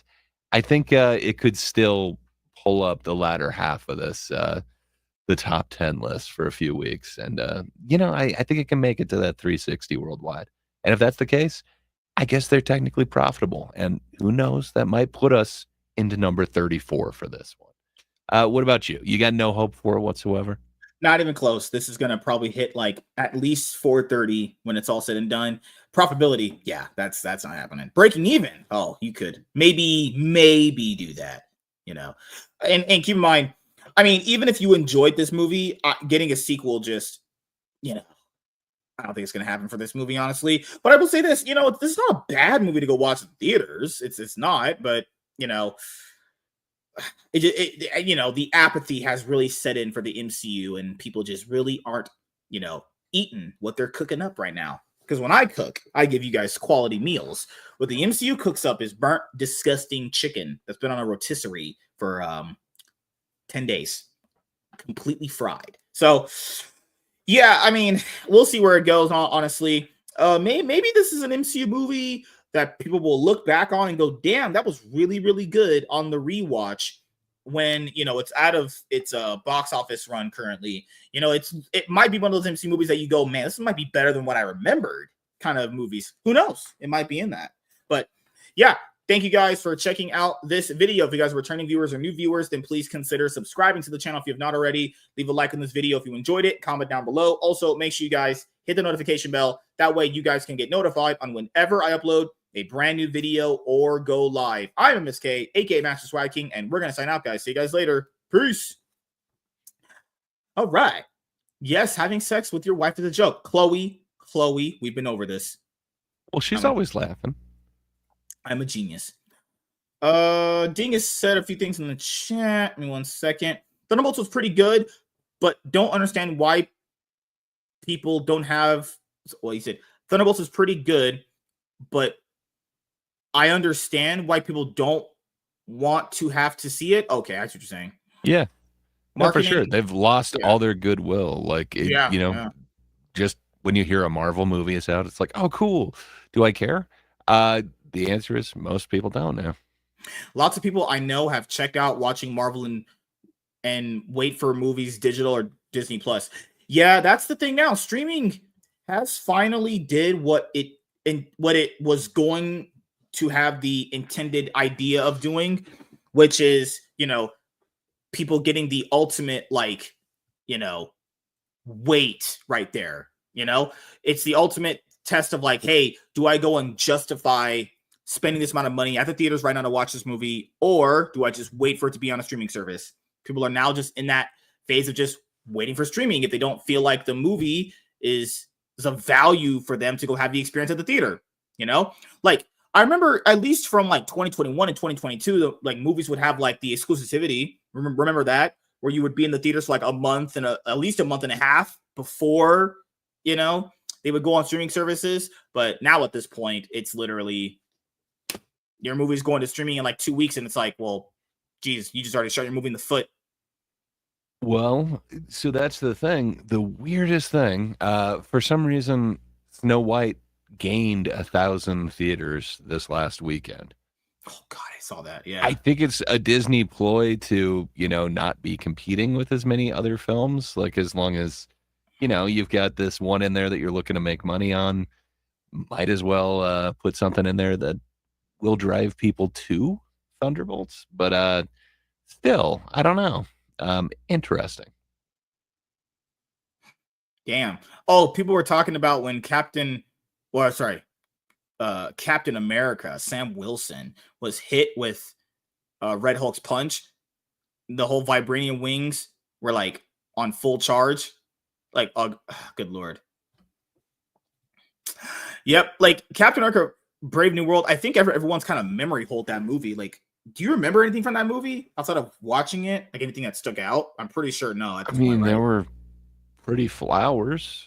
Yeah, I don't know, man. It was all over the place. I remember bits and pieces of it, but there's not much of a movie there to remember. It kind of feels like it was so scattered. But yeah, I remember bits and pieces. Do you not remember it, sir? I still remember the part of the movie where he swapped the other suit out. Why did he swap out the better looking suit for the uglier one? That blue one he wears is uglier. The white one looks better. Yeah, but Wakanda made it. It's better. Wakanda made that one too. But this is better. I hate you. It's all of their suits together in one. God, man. He's got the Ant-Man helmet too. Gray, you're killing me here. Give me 1 second here, guys. I'm gonna pull up the next topic here in just a moment. Yeah, I don't know. I wanted to like both of these, but yeah, sadly, they didn't give me much to like. Unlike the wife you hallucinate, I am getting my cheeks clapped right now. That is... The words just set in. I'm just flabbergasted. I'm glad you thought of me as you were taking in dick. Not exactly what happened there, but okay. If you're Chloe, if you're able to type it out as it happens, then you're not getting clapped good enough. Oh God. Minecraft movie tomorrow on digital feels too soon considering how successful it's been. Yeah, that's weird too. Like the Minecraft movie, we haven't really talked about it outside of its opening weekend box office performance, but let me see its total haul right now. I haven't seen what You're it really looking at made. its total haul? So one of the things with those kids movies, family friendly movies, like The Good Robot. No, The Good Robot. What the hell? Yeah, The Good Robot. Now I'm blanking on titles, but that one was still like cleaning up in the theaters while it was being released on digital. Sometimes that doesn't necessarily slow down people actually going to see it. So I don't know. Admitted, it seems a bit soon with as successful as that's been, but man, it really doesn't seem to slow down family movies. It kind of seems like people would still be going there as the, destination, but people will also rent it at home. Oh my God. It's literally what? Yeah, dude, it's going to get $1 billion. There's $51 million away from $1 billion. It's going to do it. Wow. Yeah, this movie has had we haven't talked about its box office since week one, but we already kind of predicted I said $900 million to $1 billion based off its week one performance. And it's $909 million. Holy shit. That movie fucking came out swinging. Like that's like the opening weekend that movie had. Okay, so the opening weekend for this movie, domestically was, let's see, I'm trying to remember what it made opening weekend. Um, I remember it worldwide. This movie did like 360. 360. That would be what a lot of these studios want. What studios want, guys, is that number we just showed you. If they could really get that, that's definitely profitable for them. They're gonna make a sequel to this, like the Minecraft franchise is here Well, to it was stay. just a Minecraft Hey, movie. It's not the like it's going to be part of a series. Come on. Chloe says, I'm able to press the pause button during the boss fight. Chloe, I know you think about me, and I'm always going to be in your mind. That's how it works. I remember liking the leader, but his look is so dumb. Yeah, I felt like with the leader in that movie, they really could have made him a decent MCU villain. They had the type of structure right there for him to be that way, but they just didn't do it. That movie, it's not like I hated watching it in the theaters when I left. It has some, like, it's not the worst. I've seen way worse than it, but it's definitely not anything to like, scoff over. It's definitely not anything impressive. No, and I love me some Timothy Blake Nelson. It's so weird what they did with everyone in there. They had an entire different, what the hell are they even called? Like the Serpent Society or whatever. All of that stuff was changed. Giancarlo wasn't originally in there. But yeah, the leader had his own different makeup at one point, and then sadly they chose that look as the final look for him for some reason. Man, it feels like it's 3 or 4 different movies all kind of smerged into one, and not in the best way possible. It just feels so disjointed. Which is why it's hard to remember that one. It just doesn't feel like a cohesive flick. Walter, that's not true. I have sex with a woman and she loves it when I put it all the way inside. That's how it works. I have 8 inches. Were you complaining of a sore back today? No, I was old and tired and crusty. I hear you're crusty, but I thought that was also part of that sore back thing. Maybe I misheard you backstage. I don't know. Oh, God. Let me see. Oh, Minnesota is winning currently right now against Golden State. Oh, my God. Yeah, it's looking like it's going to be over for Warriors this year. All right, let's get to our final topic. Let's get this done. As Gray knows, the MSK man is on the pathway to be a conqueror of the world. Right? You're conquering the world? Do you like not a Genghis Khan type? I'm a Alexander the Great, Napoleon type of conqueror. I rule everything with an iron fist. No? All right. I'm going to get this done in just a moment. I got to catch up on a lot of things today. Like literally before the show, guys, I straight up just passed out so hard after work, honestly. Good God. But yeah, I'll be playing Master Duel hopefully later on tonight after I get some of this content edited. But it's time to talk to the Gray Man about one of his favorite TV shows, The Penguin, that came out. Ooh. Penguin came out last year, right? Yes. It was last year. I believe it was last year. Yeah. I believe so. All right. Hey everyone, I am MSK, aka Master Swag King, coming at you guys today with another video. And if you guys are returning viewers or new viewers, then please consider subscribing to the channel if you have not already. Leave a like on this video if you enjoyed it and comment down below. Also, make sure you guys hit the notification bell. That way you guys can get notified on whenever I upload a brand new video or go live. And in today's video, we are going to be talking about Matt Reeves still directing The Batman 2. So we have did several videos talking about, Matt Reeves's The Batman universe that kicked off with The Batman that came out in 2022. Actually, so this was a Batman movie that basically happened because at that current moment in time, Ben Affleck, Warner Brothers wanted him to do a, Batman movie for the DC, EU. Batfleck. And come to find out, he basically went, you know what? I'm done playing Batman.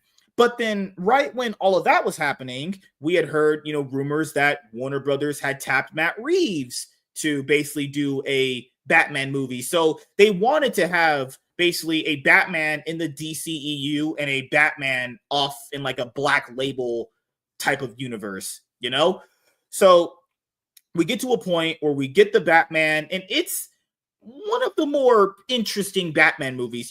I like certain things about it. I do, but I do feel like it doesn't really have that good of like rewatch value, honestly. I do feel like the issues I had with it didn't really get like better when I rewatched it. It's just, I would say it's solid. It's a okay to solid movie. I wouldn't call it a great Batman movie, but I really call it a good one. And depends, honestly. I think they've released just better theatrical Batman movies. I mean, literally, to me, the best ones theatrically are Batman Begins, The Dark Knight, and Batman Mask of the Phantasm. To me, those are the three best ones they've ever put out. My favorite Batman movies are not exactly live action ones. My favorite two are Mask of the Phantasm and Under the Red Hood. Those are my favorite Batman movies in general. I feel like those two movies really do The Dark Knight justice, honestly. But I like Robert Pattinson's Batman performance was very, very like I feel like that was the best part about him. But the whole Bruce Wayne aspect, not too good. And then, so basically, the Batman 2 has essentially had its production delayed and pushed back. You talk to some of the actors and actresses involved in the first movie. They're like, hey, we don't know if a movie script's being written. We literally don't know what's going on, honestly. They had like all these other spinoffs planned. A lot of them ended up getting canceled. But the one that did ended up going through was The Penguin, which starred Colin Farrell. And a lot of people really, really, really, really like that one, which is awesome. But we've not had basically any real updates on the Batman 2, despite, just like production delays and people kind of having these rumors going around that Matt Reeves might not be directing it. And then a few days ago, at the time I was doing this video, it was stated, hey, the Batman 2 is finally going into production. And people were like, Matt Reeves not listed there. And then James Gunn came out and said, yeah, he's still doing it. He didn't really say that, but he said yes, because someone asked him, is Matt Reeves directing the Batman 2? Because that's the main question. Is he doing it? And James Gunn just said yes, So I don't know why the trades are saying that Matt Reeves isn't doing it. But James Gunn says he is doing it. I don't know. And this is such a weird situation to be in. It's literally, because we usually have news announced to us, this person is directing X movie. It's not that hard. This person is starring in the movie. I don't know why it's been very confusing from Warner Brothers to basically have like them not announcing Matt Reeves is doing the Batman 2, but he would already be doing it because he's supposed to be helming like the whole universe essentially. So I hope in the next Batman movie that we're going to get with Robert Pattinson, Bruce Wayne is a lot better for the persona of Batman. He learns how to fight better. I that chemistry with Andy Serkis and him just really, really wasn't doing anything good for me, honestly. Those are things that I would like better in a sequel. Now, if they are better in the sequel, that's all I'm really looking forward. Honestly, people think it's going to get canceled. But it doesn't seems like it is, honestly, like that's kind of where we're at right now, with the Batman 2. Like, and I'll ask you, just not borrowing the Penguin, did you actually enjoy Robert Pattinson's Batman Gray? Sort of. So, I mean, don't get me wrong. I love me some slow Nirvana, but, I need a little bit more than that from my Batman movie. So I heard people saying, like, he's the greatest detective. You can actually watch him do some detective work.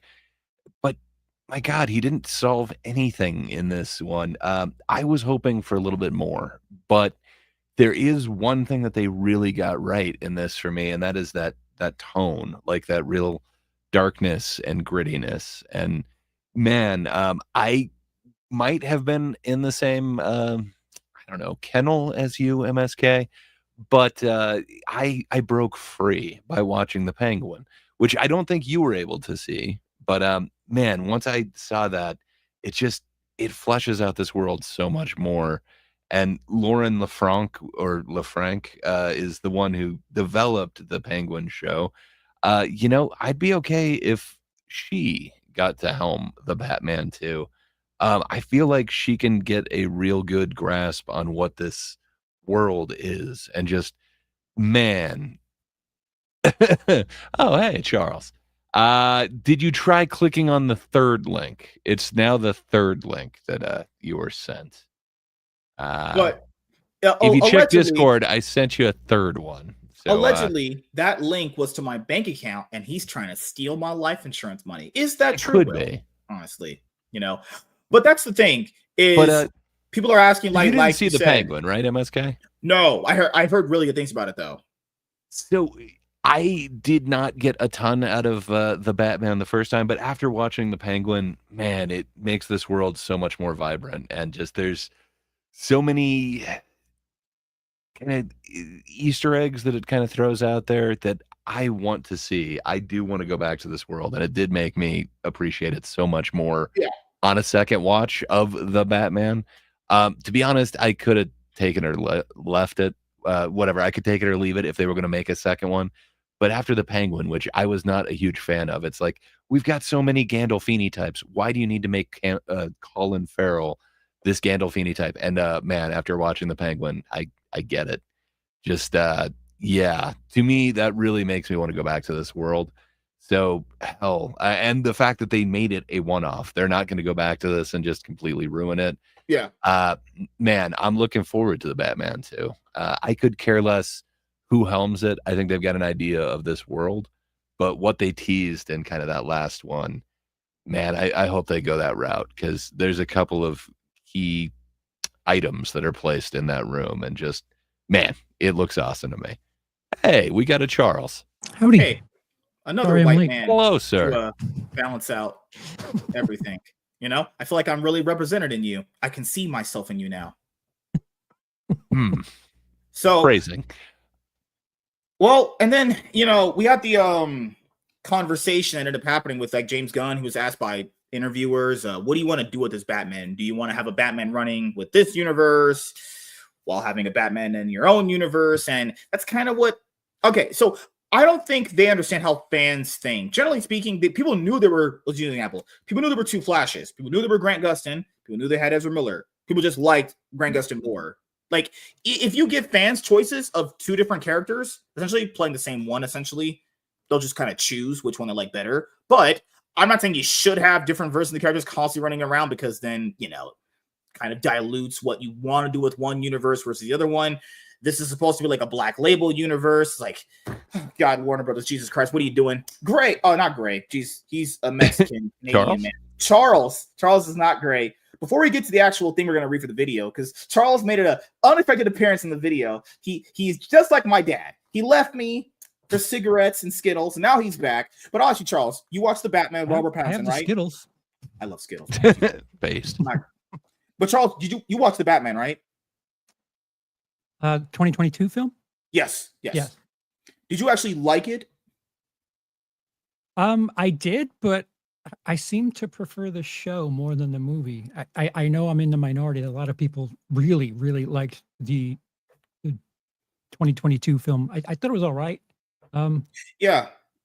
But I quite enjoyed the series a bit more, whatever that's worth. Is there anything specifically that you just really didn't like that it did? Because for me, it was like the Alfred stuff. I feel like the Bruce Wayne persona just really wasn't hitting. I feel like Riddler wasn't the best villain for what that was trying to be. Yeah, I think I haven't watched it again recently. I think like it, after seeing it, it felt too much like, oh, this is essentially Seven, but in Gotham. Having to, I don't know what I was expecting, especially after the 2010s with what DC's doing, but it was just I don't know. It didn't feel like a comic movie to me, and that's not a bad thing. It's just, I guess, I was going into it with completely different expectations than what I walked out of it with. All right. So let's see what we can get into, boys. I know you're ready for an adventure with me. I'm here to give everyone adventures here. James Gunn addresses rumors of the Batman 2 losing its director. The Batman 2 gets a new update from James Gunn as the upcoming DC sequel still remains in development. While Robert Pattinson will be returning to the big screen, as his version of the Dark Knight in the Batman 2. The road to the sequel has been longer than what most fans were expecting after the first film's big success in 2022. As the Batman 2 filming is reportedly being eyed by the end of the year, very little is known about what the sequel will focus on. Yeah, keep in mind, they usually report on this stuff pretty consistently when like news is coming out. They'll be like, hey, script is done, production has started, this guy's returning, this is going to be a guy casted as a villain. We've literally got nothing. This might be a Blade situation. They might just saying it's filming right now, and turns out they actually didn't film shit. Remember, like a few years ago, like IMDb announced Blade was filming, and like it didn't film shit. They're like, that's not true. And we haven't actually done anything. We're just sitting here twiddling our thumbs. Oh shit. Oh god. But we'll see how it goes. While the Batman 2 news has been slow as of late, a fan recently asked Gunn on Threads if Matt Reeves is still set to direct the sequel. It didn't take long for Gunn to respond, while also appearing to be confused about why this was being asked, as he stated, yes, huh, ? Check out his response below. So the person named Mr. Will Dunn, of course, that would be his... Oh, no. He asked James Gunn, is Matt Reeves still directing the Batman 2? He just says yes. Okay. Rumors that Matt Reeves has parted ways or set to part ways with the Batman 2 have emerged throughout the development period of the project, in part seemingly as a result of the sequel's delays. As of right now, the Batman 2 is still scheduled to release in theaters on October 1st, 2027. So literally, they still have a decent amount of time for the movie to start production. But then again, who knows? Who would also be the best villain for this universe too? People have said Hush, Mr. Freeze, Poison Ivy could be like, would this universe benefit from having the sort of like mystical elements, established to it, like the fantasy stuff? You guys think? How would you do that in what the world they've put out so far? Like in 2022 and Penguin, like it feels grounded. Yeah.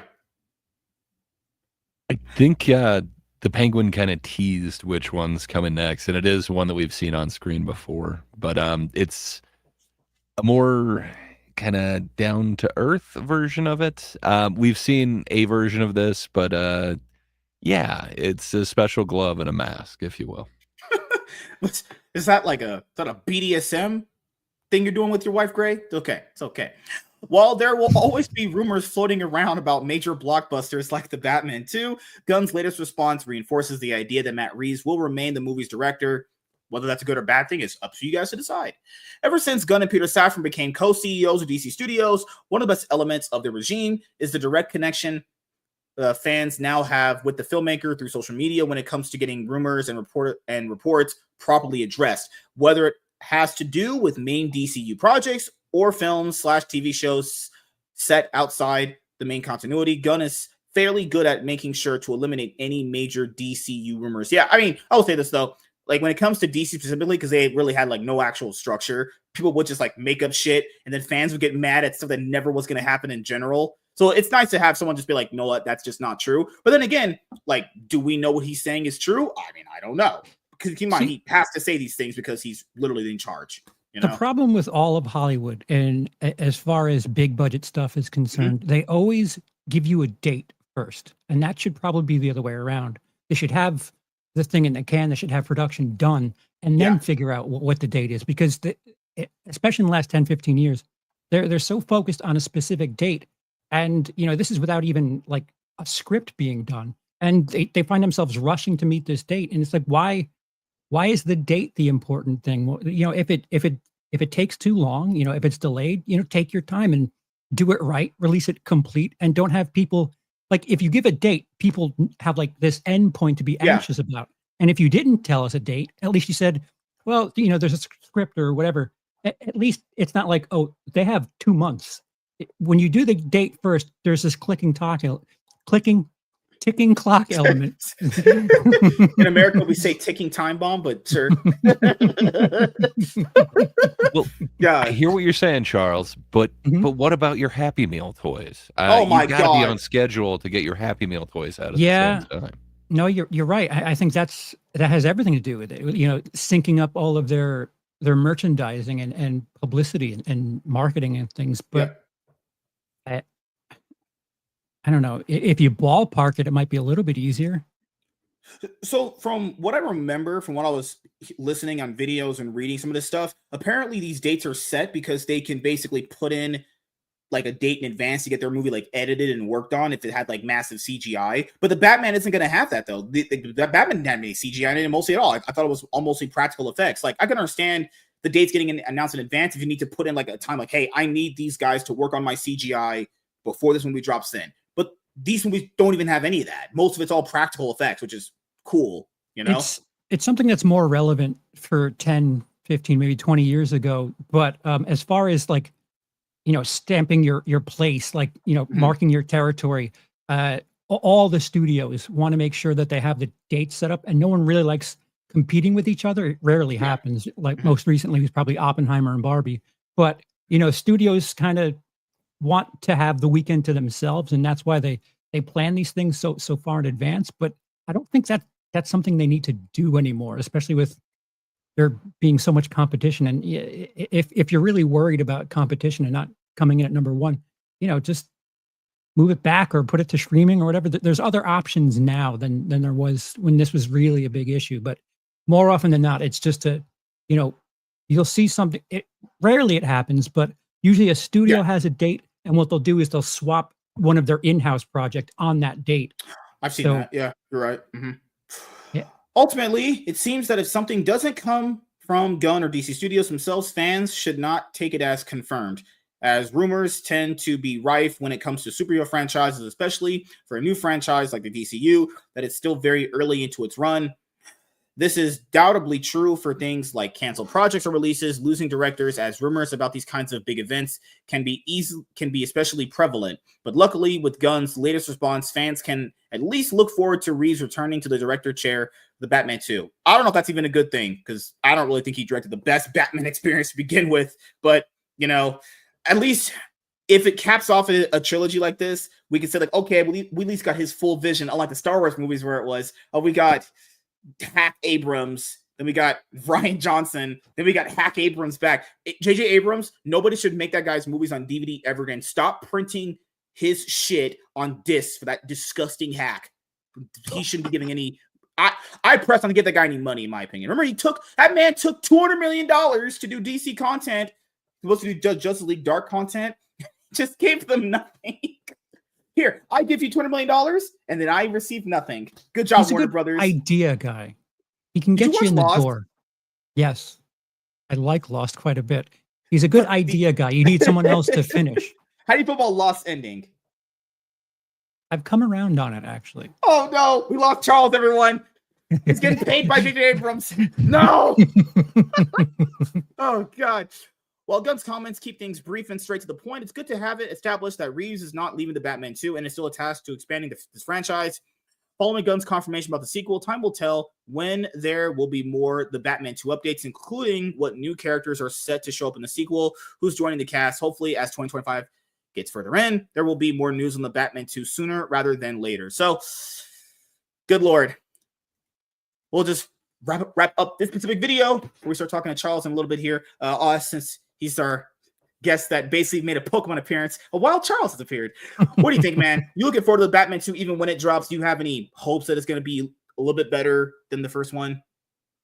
I don't know. Like, my opinion's been kind of swayed due to the Penguin series, so I would assume they'd have to have a bit more of his presence in the film. Without a trailer, without an image, it's really hard to go on just October of 2027. And James Gunn saying yes, like it's fascinating that you make an article of that one little tweet, but yeah, it's too early still, as far as I'm concerned. Gray, we know you are a huge fan of Rise of the Planet of the Apes. Wait, which one? He did Dawn. A different guy did the first one. He did War. And did Matt Reeves do the fourth Planet of the Apes movie from that new one that came out? Did he direct that one? I think he did War and Dawn. Yes, he didn't do Kingdom. Okay, I was going to say he did Dawn, but I couldn't remember. We kind of went over Wes this. Ball did 4. Fair enough. I'd be cool with losing Matt Reeves. I gotta be honest, I wasn't super enthused about this world until I saw the Penguin, and then it's like, that's more of what I want to see. So, to be honest, if Lauren LaFranc took it over, who's given credit as the creator of the Penguin, I'd be perfectly happy with that. I like her version of the world a little bit better than Reeves, but I don't know. Why do you hate What can I men, say? Joe? I'm just not as cool. What can I say? What? You I forgot. Remember, there was that guy that tried to sue Matt Reeves for taking his Batman script, and he lost in court. It was a big thing some years ago. But I remember, like, there was a guy trying to sue Matt Reeves because he apparently thought that Matt Reeves stole his Batman script idea. It's like, I'm pretty sure, like, people on fucking Tumblrs, holy crap, they write like a fan fiction thing. Oh my god, no one's looking at Tumblr and fan fiction for anything. That's weird, cringy stuff going on there. You'll literally have freaking Captain Marvel making out with like a freaking tentacle creature or something. There's a lot of that, isn't there? There is. I've not dabbled and dabbled in that in a very long time because I'm a professional at this point, But as you guys know, for me, yeah, I could kind of take it or leave it with this series. I'm not that invested from the first movie. It was okay. So it was a solid attempt at doing the Batman. Just with the sequel, I hope we get a better villain for what he was trying to do. Because I don't think Riddler was the right villain for what that movie needed. Because that didn't feel like the Riddler to me at all. It just kind of felt like Jigsaw. We just said himself he was a Riddler. Also, did you guys feel that third act was kind of forced? Or you were fine with the third act? No, it was all right. There are times not exactly, but it felt very like, I guess it was just the tone of it and everything. It felt like in the same world as Seven, but yeah, it was fine. It's just abnormal for a Batman movie for me. I guess is the best way to put it. I don't know about you, Gray, but all right. So thank you guys for checking out this video. If you guys are returning viewers or new viewers, then please consider subscribing to the channel if you have not already. Leave a like on this video if you enjoyed it. Comment down below. Also, make sure you guys hit the notification bell. That way you guys can get notified whenever I upload a brand new video or go live. I'm MSK, aka Master Swag King, and we're going to sign out, guys. See you guys later. Goodbye. Peace. And now we're just left with a white guy and another white guy. And me in the middle. I'm an Oreo. Hey, yes. I'm a mustard guy dressed up as a black guy. Come on. Wait a minute. You were supposed to be Kathleen Cartman. Oh my god. I chose Blade. Somebody referenced Blade, so some motherfuckers always trying to ice skate uphill. How many years of mustard cosplaying as something else do you have? I've got quite a few. My number pad is maxed out, so I don't know, like 15 costumes. God. Wow. Something Charles, like that. How much crack did you do before you woke up? Because you look like you're just dead inside. Oh no, that's just from being here, MSK. You inspire that in all of us. Thank you. Oh, it's because I'm black, I do crack. Okay, all right. Glad we have these stereotypes already ironed out. No, I legitimately recently just woke up. So you're dead on. Based. Maybe not crack. I tend to lean towards meth. What type of Europe you got are the you Skittles. in? Are you in like Sweden? Are you like UK? UK. You're in UK. Okay, so it's 9:53 for me right now. So it's probably like 4 a.m. for you, 5 a.m. for you? 5:53 a.m. 5:53, Jesus. If someone someone knocked on my door at 4 o'clock, you better be Jesus himself, because I will beat someone up if they knock on my door at 4 o'clock in the morning. For the most part, I'm kind of synced up with Eastern Standard Time. There are days where I adapt the right way, but for the most part, like for scheduling and streams and things, that 3 a.m. is not 3 a.m. for me. So there's something I've always wanted to ask you. So you used to be a part of another group, let's just say. So for anyone yes, that he was part of the Thinkers. Okay. Okay, damn it. Gray gave it away. No, but used to be part of a group that will not name, but you know who I'm talking about. Do you look back on your experience with those people and go like, damn, what the hell was I doing? Now I'm doing way better. Or do you think back and go like, hey, maybe things could be better? Like, kind of like time heals all wounds kind of thing. Have you got a chance to really look over that time period at this point now? I'll stick with what I've said for as long as I've heard of this thing. It's a good idea. The execution is something that I second guess at times. I think the idea to have people to kind of call on this, a lot of the anti-woke sentiment doesn't feel very genuine. It feels Mhm. just, well, this is making money, so I hate women.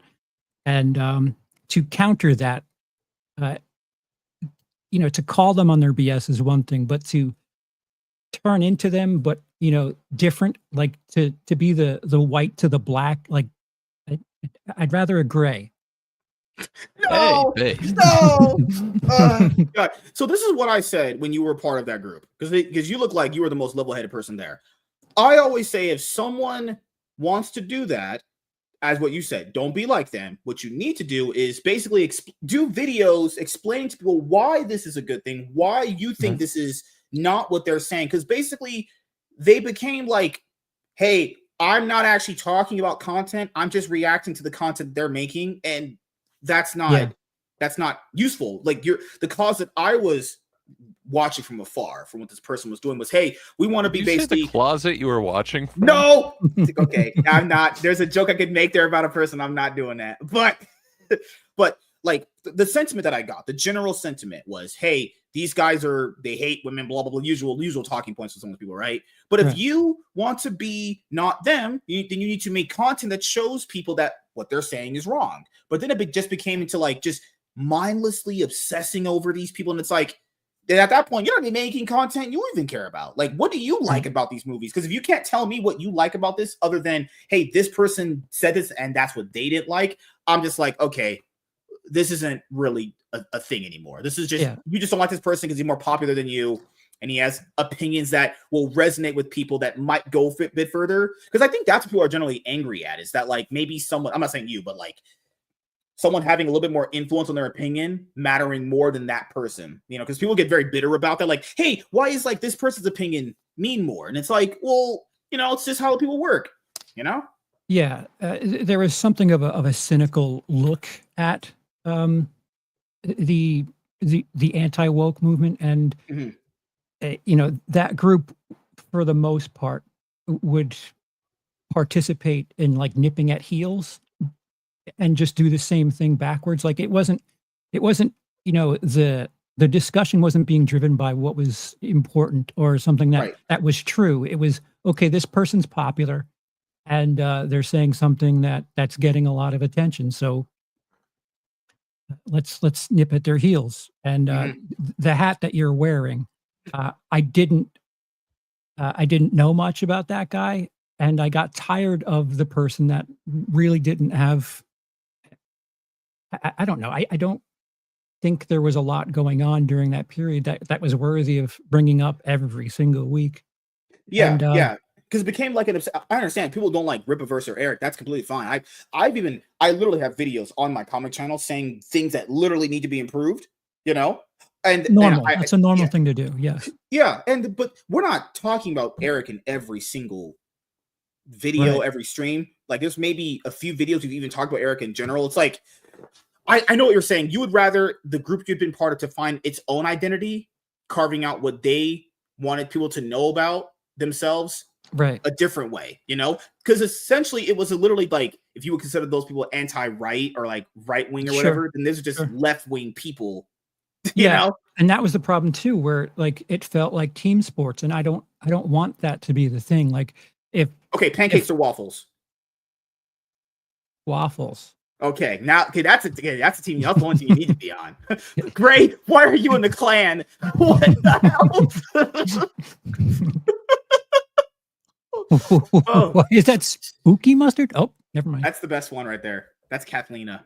Yeah. So there was a point. Yeah. There was a point where I would say most people agreed that something.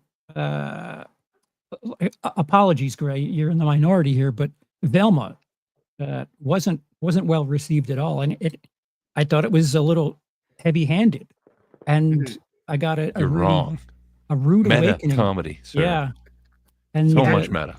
The comments weren't very. I don't know. It felt like team sports. Like, how dare you? How dare you criticize this thing that they're on our team. I'm like, I'm not interested in that. If it's bad, it's bad. You just kind of want it's Mindy Kaling's team. Why don't you want to be on a team with Mindy Kaling? It's just so crazy how people hate watched it so much. I think people generally just hate watched it to the point where it got a season 2, and then when everyone realized it was literally a pile of shit, no one watched it in season 2. Just had no one animation. They usually order 2 seasons because I didn't know that. Takes Honestly, a long time. Okay. But first off, MSK, people watched it, and second off, it was not a pile of shit. It was quality. The clip that I saw, God, Shaggy was black. Well, if you saw a clip, it's hard to argue with that. Cockroaches banging within like 5 minutes was a choice. Shaggy black. It was a choice. It's a great choice. Oh God! But like at the same time, to kind of to play devil's advocate, I guess. There are times where like messaging is above the quality of the product, and that needs to be talked about. Like I don't think if like usually it's a lot of religious films where they complain like, oh, it's just message over film. Yes, criticize that. But in a film like Black Christmas 2019, it's very feminism. Just the same standards for everything. If it's messaging above anything else, yes, call it out. And because I think what you just said there, a lot of people is going to have that go over their heads. Like when a certain movie's message or its underlying themes are what this is, that's an underlying thing that ties into the story and the narrative of what this character. But now, like what you just said, but what you just said is like, these people are literally making it apparent. This is not underlying. This is not subtext. This is literally what we feel, and that's what people want. A bad message movie is Unplanned. It's a anti-abortion film where the people who are anti-abortion are like they're going out of their way to make you feel like that they're the good people, and it's just like this issue is a bit more. I don't know. There's a bit more to it than just good side and bad side, and I don't know. I think if you can, for lack of a better word, if you can trick someone into understanding a perspective that they don't exactly agree with, that's powerful, and that's what I feel like the best art and the best fiction can do. Is you watch something and you're like, oh, that's weird. Ghostbusters is actually kind of a little right wing in its messaging, and that's fine. It's a good comedy / horror film, and that's what it is at its core. You don't need it to be anything else. But if you dig a little bit deeper, it's about small business owners, and that's a little right wing in its messaging, and it's not obnoxious about it. I'm sorry. Yeah, for me, Shazam, that movie has, I think, one of the best ways of messaging for a superhero movie for as far as what they were trying to do. Like that part where he meets his mom and he realizes that she wasn't shit and she just gave up on him, and she let him. She essentially, he figures out that hey, she left him and she didn't even care that he existed, or she didn't know he was alive. And then it clicked in his mind right after he realizes his mom wasn't shit. His real mom wasn't anything. He realized that family could. I think the theme of the movie, the message was that you don't have to be blood to be family, kind of thing. And it really clicked in his brain when I was like, oh, these people that I've been trying to be my family, I've been throwing away my real family for someone that didn't even want to be who's actually my family. And I was like, it's one of the best things I saw in that movie. I was like, damn, why did people not see this movie? What people are evil, man. People don't like love. That's how our world is dark and rainy. That's a missed opportunity or a missed execution in the last line of Rise of Skywalker. What they were trying to tell you was, Rey is an adopted member of that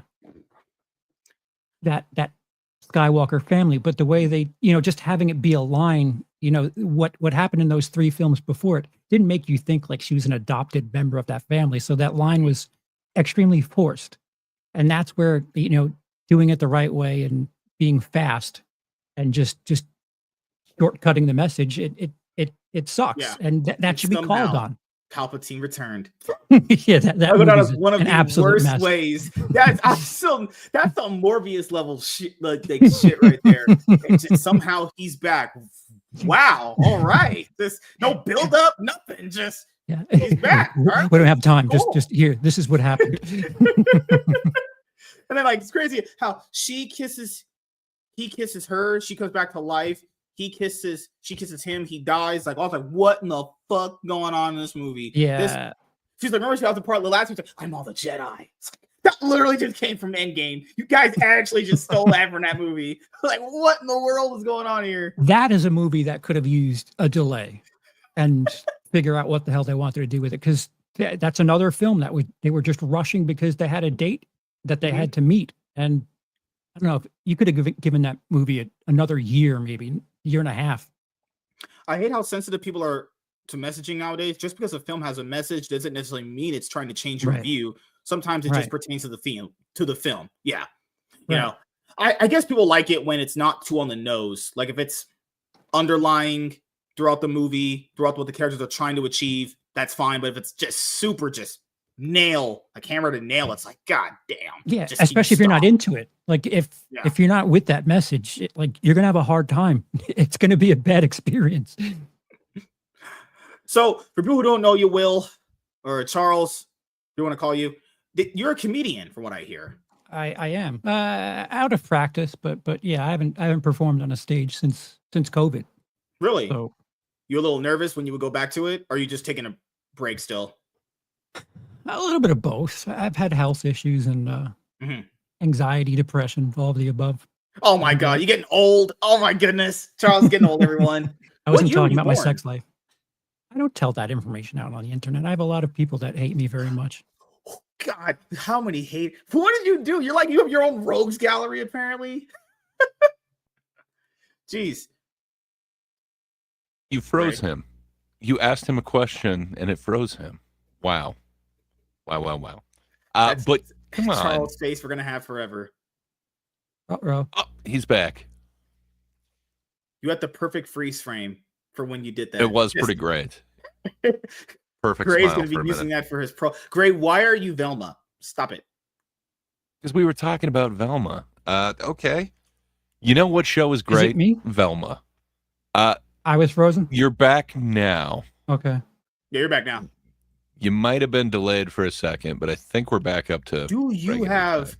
This man might have internet from Burger King. Charles, we need to go in a Kickstarter for you to get you better First Wi-Fi. Off, it's Hungry Jack there. It's not Burger King. Come on. We need to get you better McDonald's Wi-Fi. Come on, man. God. Well, imagine if V for Vendetta came out today. I will say this. I think when people use arguments like that, where they're like, if X movie came out nowadays, would it be received the same? I don't believe it wouldn't be. Because if it was received well back then, what would change it about being received now? It's still the same movie. The messaging is still the same. It's acting, the story, the dialogue, it's all the same. I don't believe it would change at all, honestly. Girl boss. Do you know like one of the two big action films that people cling to as far as a good female lead, Alien, Ripley? That was written as a guy. Do you know if that happened today, that, you know, if the internet found out that a male written character ended up being a female and it was Ripley, just the amount of noise and insufferable bullshit that we'd get from people? I think don't worry about what the people are. Worry about the quality of the content first, and, you know, worry about the rest later. I genuinely don't care, not to be like a tree hugger or anything. I don't care what color, gender, hairstyle a character has. If the character's enjoyable, like, that's the most important thing to me.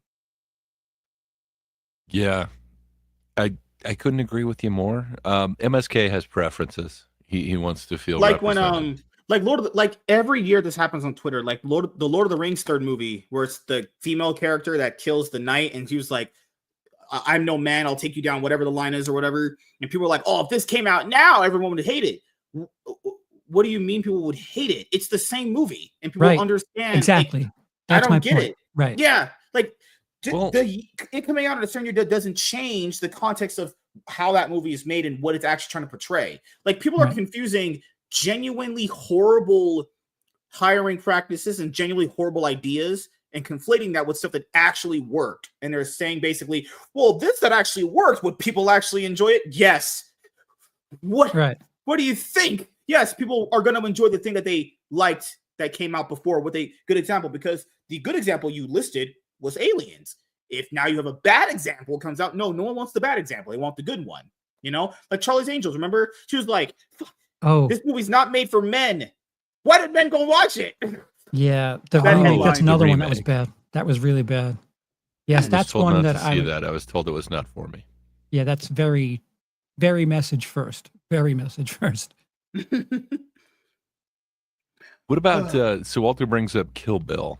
Do you think that one would come out as woke? I actually never saw Kill Bill. Learns her skills. What? Matt Damon and Ben Affleck? I never saw Kill Bill. Yeah. So I'm just saying she learns her skills kind of quickly, and she's just able to do everything as kiddo. But I don't know. To me, it totally wouldn't come off woke, but I'm just wondering if somebody could have like the whole girl boss.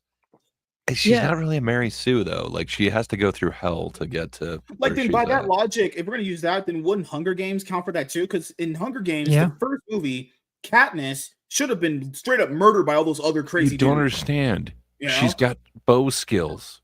Yeah, she can shoot a turkey from on a level down, or is it a ham? I forgot what it was. I think it was a pig. It was a bird. Was it a bird? She shot it through the apple, didn't she? Yeah. Oh, yes, that. Sorry, I thought you meant when they set up how good she is at hunting. I think she hunted a bird, but you were correct. To show off to the rich elites, I believe she shoots the pig with the apple. To get her letters scored, she had to do a bunch of activities. And then she painted a doll and hung it because artwork is something that's important in the Hunger talent Games. portion. Yeah, I mean everyone has the talent portion. Told that Black Panther 2 was not made for me, and I've never seen it. You know, it's crazy. I only didn't watch that because they didn't recast T'Challa. I just not gonna accept that. You know, you're a man of principle. Yeah, Black Panther movie. It needs to have a T'Challa. You know, the way Django is set up for most black movies.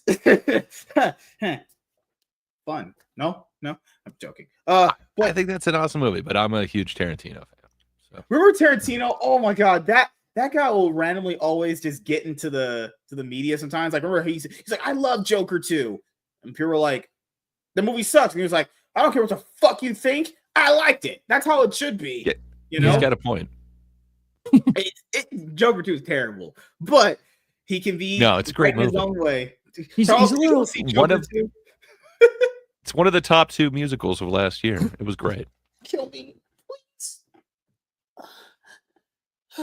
The issue with Quentin Tarantino is he's heard that his crap doesn't stink enough, and I think there's a small part of him that believes it. Like when he does these press junkets and he's kind of like confrontational, it's just like, dude, this guy's getting paid to ask you questions, and that's exactly what he's doing. Either don't answer it or answer it. But there are times where he just trolls, for better or worse.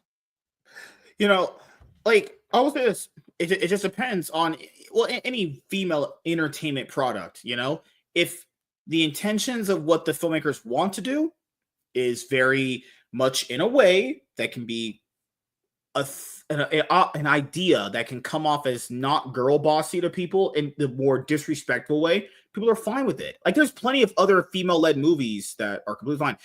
This never applies in the horror genre. Horror, I mean, it's literally a trope called the final girl in horror movies. They should not be beating these main villains at all. They're like 8 times their size with literally swords and knives. But, no one has a problem with Neve Campbell leading Scream movies. They actively want her back doing them. I mean, kind of they did for Scream 6, but other than that, you're right. Nobody has a problem with it. That was the fans, though. That was because Paramount tried lowballing her on money. Remember? Yeah, I was gonna say it's not the fans. It's kind of the studio. Wanted her in the movie. That was Paramount being. She literally said it was the studio that offered me less money. I didn't want to do it for less money. And keep in mind, I would agree. Though. I would agree with the studio only if that wasn't a main character. She's the main character. You need to pay her what she's worth. That's the literal draw of the movie, though. What is she worth? Women aren't worth a lot. I'm joking. Well, currently she doesn't seem to be weighing in on the major wars, so worth more than she used to be a couple years ago. Less of a hassle than other actors. I think Nev Campbell is fine. This is the case for a lot of horror actresses as well. They're good for that subgenre, but if you try to put them in something else, they're not a draw. Oddly enough, Yeah. I don't think Nev Campbell's a $20 million actress. No. Within the Scream franchise, or no, I don't think that's the case. But so you think whether or not she's in it or not, the box office is going to be relatively fine either way? Yeah, it'll make 70 with or without her. Because it's the name recognition of the it's a franchise. But whether or not she's in it, I don't think that makes a difference. I don't know. Mm-hmm. I mean, Halloween did fine without Jamie Lee Curtis for a little bit. And Jamie Lee Curtis is like the horror queen. Yeah, then they gave it to Rob Zombie, and yeah, gotta love the white horse hallucinations. I love those. He saw the white horse on the way home, and he needed it in his movie. I'll still never forget. There were movies that were released in like late 2000s where they had this horrible dark color palette. That movie had one of the worst. It's just dark. First, it's not the camera lens. It's just a dark setting. It just looks completely ugly. Honestly, remember the one with Scream 4 where it just looked dirty, like someone didn't wipe the freaking film lens. That one was Wes Craven, though. Wes Craven specifically wanted a new look, a different look for his new trilogy, and it turned out different. It definitely looks different. Oh, it looks blurry. Oh God, the part where Ghostface just stabbed the dude straight in the forehead, right there. Oh God, I remember when Scream 4 came out. It was 2011, and I was a junior in high school. That's when I was rich and good looking and in my prime. And after that, you were good looking in junior high. Yeah, after that year, it's 2012. I graduated 2012. Oh God, 2013 I graduated and I became successful. I had like 2-3 wives, Lamborghinis outside. Will, I know you believe Charles. I know you believe me. I know you do. Your face doesn't say it. Your idea of success is 2 or 3 wives at the same time, or shouldn't it be like a harem of people that you aren't married to? Wouldn't that be like baller? I don't know. Oh God, what ended up happening? But no, you're good. No. That's not true. They call me that in bed. That's what they did. But I wish people would just kind of enjoy what they're having conversations with, because Gray was talking about earlier with it was an episode Kid had on her show, because I've had her on too. I told her, Italian, you got to be making me some good pizza or spaghetti, but she's like, MSK, you're crazy. So that's what happens usually. Apparently she's not like real Italian. She's really South African Italian. Oh, I thought she was legitimately Italian. Oh my God. So she's black essentially. Yeah, I guess. No, I think she's Italian, but like fake Italian. She's not. She's like an Elon Brooklyn Italian. Kitty herself called herself black in the hood. Oh God. Jeez. Oh God. Kenneth retired from MSK. No woman ever retires from me. It never happened. But apparently you guys had a episode on Thinkers where you guys were talking about objectivity and subjectivity, and it left things a little heated. And it's like, we're just talking about movies here. Well, and that's my favorite thing. Like, yeah, get heated about something, but keep in mind that whatever we're talking about really doesn't matter. That's what's fun. Like realizing that it's not really going to affect anyone's day to day. And it's important to people. I understand that. Of course it is. A lot of people make a lot of emotional decisions based on, how art influences them. But in the end, it's not solving world hunger or anything. Yeah, I think people forget the intended ideas behind this stuff. It's just to have fun conversations and just talk about what we agree and disagree with. And at the end of it, you go like, okay, let's go out. Like after the conversation, you go your separate ways, or you have enough of a interaction where it's like, hey, let's go out have a few beers together. That's how it should be. It should be the spirit of fun. But when it gets to be like, hey, well, you like popcorn movies, so that means you're a fucking moron. And it's like, I don't know how that pertains to the conversation, sure. I was telling Gray earlier, like those kind of conversations really show you if someone really values what you're saying is like useful. They'll think you're either a moron or an idiot, or think you're like super smart based off like what movies you say you like, and it's like that's how you judge how someone. That's how you judge who someone is, by what movies they watch. Holy shit! People's standards are weird. Yeah. And the other thing is like going back to the team sports thing. Mm-hmm. It's not about like coexisting in a similar spot where you can have like a Venn diagram. Like, I don't like this, you do. Let's talk about some of the things that we agree on. You don't have to agree on everything, and you don't have to convert people. You could just, realize that it's just a movie. You can disagree on things, and it really doesn't matter. Like that, it doesn't matter. Gray, what do you think? It matters more to some than others, but yeah, I agree with you. I thought that was how it was going to end, but we didn't walk away so amicably that time. Yeah, which is just weird. I don't know. I don't think there's any of my ideas that people couldn't explore that I wouldn't be like. I don't know. I can't think of anything I hold so sacred that I would be personally offended if you have a different opinion than me. Oh God. Maybe if you truly think that MSK is a good streamer, I don't know if we're going to get along. That's where he's really cooking. I mean, I'm top 10 there. No, I think MSK as a comedy writer, and Gray will tell you that I've said this to him. There's something there. This character that you're doing, there's something there. Like I told Gray this last week. I think what you need to do is buy into it, because there are times where you do the, I'm married to 6 wives thing, and then you kind of quickly back out of it. I think if you were to buy into your character a little bit more, there's something you can. I don't have enough memes ready. I don't got enough women that I could post the social media cloud on. But that doesn't need to be the thing. The thing is like that would make it funnier that you keep talking about, spending nights in the club and whatever, like all your cars that you have. It's like mentally living the lifestyle, but never really showing us that. Oh, like I see what you're saying.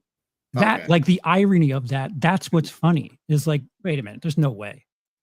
In team sports, every member is important, even the water boy's assistant, and that's why MSK. That's Walter. You have a stroke rating that? Oh, my bad. I'm retarded. I'm fucking. No, we know. Stupid. In team sports, every member is important, even the water boy's assistant, and that's why even MSK has some value. Some value. I don't. What do you mean? I'm not cringe. I am professional. A little bit.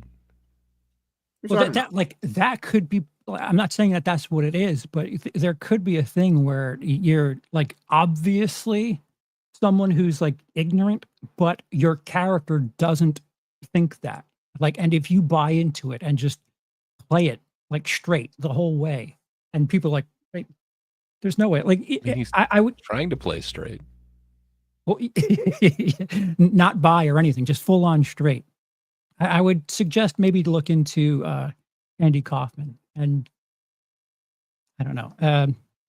Well, what if I could be the Skip Bayless of pop culture takes? Just say the most weirdest shit. Like, hey, I don't think RDJ is as good as Iron Man as you're all making out to be. Completely light the internet on fire. Just yeah. There's something there. Is the long and short of what I'm trying to say. Is no, I know what you're saying. You have something there, and it's funny. I'm actually still a white guy at the end of the day. Now that you understand who I am, I'm not black. I don't claim to be that, but I'll use it for my personal game. Wait, are you mixed? Me? Yeah. I mean, that's what my mom said. My mom said my dad was black. Or damn it. My mom said my dad was white. God damn it. I only seen him once, and it was nighttime, and he was in the light, so he looked white. So wait. The father that walked out on you is a white guy? Yeah. But wasn't he getting Newports? That doesn't track. Like, see that there's humor to that. If you know stereotypes, that there's humor Yeah. to that situation. Lean into it. Skip Rizless. What? Oh God. There is Charles. I completely agree. Good Lord. Oh, there's something else I wanted to mention too. Oh, I got nothing. I was trying to play that up for a dramatic effect. But Gray, how you feeling, buddy? Do you need a hug? Not from you. You know the deal. You got to stay at least 20 feet away at all times. Oh God. WZ kept asking me about The Last of Us, and I'm like, I only watched episode 1 of that show. Now, granted, I didn't think the first episode I watched was anything that bad, but it just didn't gravitate me the same way. Yeah, just episode 1 of season 1? Or yeah. Oh wow! Okay. Right? You didn't even get to see episode 3, man. Yeah, wow. It didn't grab me. Like I didn't say it was. I don't think it was bad. It was just like, it didn't grab me the same way Walking Dead did when I first watched it. Like, okay, I really am intrigued by this. And then he wanted me to talk about the part where, like, apparently they had lesbian sex, and then she's just like, "I'm gonna be a dad." Like, what the fuck? So, without knowing anything about it, does the line bother you? I think it's just weird. That's just horrible written dialogue. I'm more bothered that literally someone's getting paid a lot of money to write that, and then it's getting published. What I think it's weird that someone with your lines could say that's bad dialogue. I'm sorry for talking over you, Charles. You were saying? You're good. You're good. What if it's like said in jest as a cute little moment, like, hey, yeah, people say cute things. No, you're right. You think that she believes she's going to be a father, or do you think she said it as a joke in the moment? We're getting that look. Who are you talking to, Gray? Because I know what I think. I was talking to MSK. Yeah.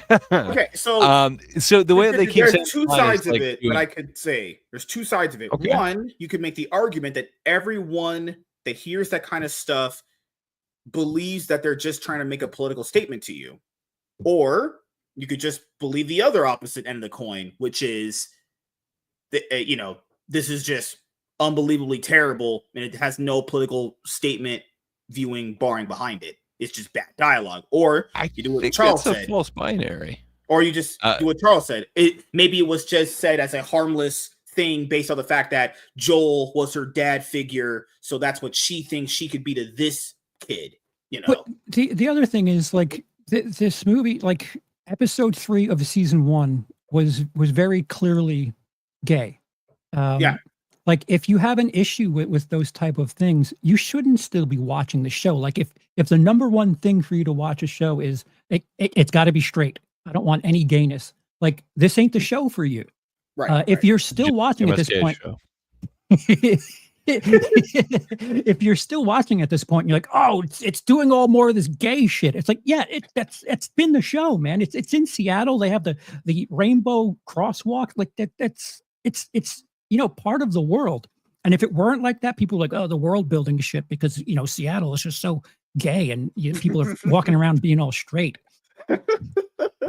But in this one, like, they kind of tell you, so it's weird, but you watch these two girls like truly fall in love. So it's not just the I'm gonna be a daddy scene, but one of them, Ellie, ends up playing and serenading the other with this song, and man, the acting in that scene, you can truly, as somebody who used that shtick of trying to gain affection through playing music, man, it rung so true to me. You could just see in the eyes of Dina, the other character, the pregnant character that we don't know about yet. Isabel Merced is growing on an my amazing radar. actress. She can do anything. I think you saw Alien Covenant, right, MSK? I did. I sadly watched. She is the No. pregnant girl in that one. Romulus. Oh wait, Romulus. no, that's Romulus. Sorry, not Covenant. I don't know why I keep screwing up the name. Interesting movies. She has the best, like, screaming face. Like, someone who's horrified, she nails it.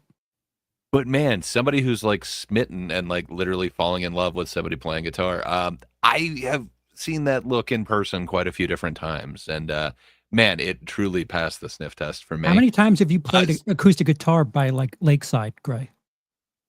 I mean, like no more than 15 or 16. Like it was my move in high school, but other than that, but I don't know. Like there's a lot of emotion that these characters go on, and then they have a near-death experience, and then she reveals to the other one, "I'm pregnant," and her joking reaction because so I took it as a joke. Whenever I'm told something serious, my kind of go-to is to kind of, what would you call that? But not break the tension, but I go with a slight joke, and I think that's what was happening with this one. But people are taking it as like she actually believes that, or she's saying that, or it's a political statement.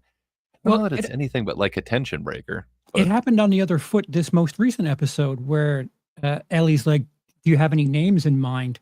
And then the pregnant girl gives two names that sound like Ellie and Elijah or something, and she's like, "Really?" It's like, "No." Like that was funny. Like they're like being kind of their relationship. They are kind of flirty, teasy friends who just recently made it more than friends.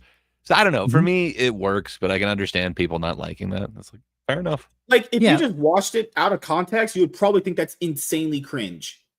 Sure. I don't think I think when we do things with people that we're interested in, we do a lot of cringy shit. Like it's just it comes with the territory. Like, that's what makes people that's how we endear ourselves to loved ones and so on. And I don't know, like if you're at the point where like the line that is crossed when someone says I'm going to be the daddy, I need to know like just how much do you hate about this show that is the tipping point? Because you have to have some serious. So from what I know, the internet hates it pretty bad. They keep putting like Sloth's face on her and then have that caption of "I'm gonna be a daddy."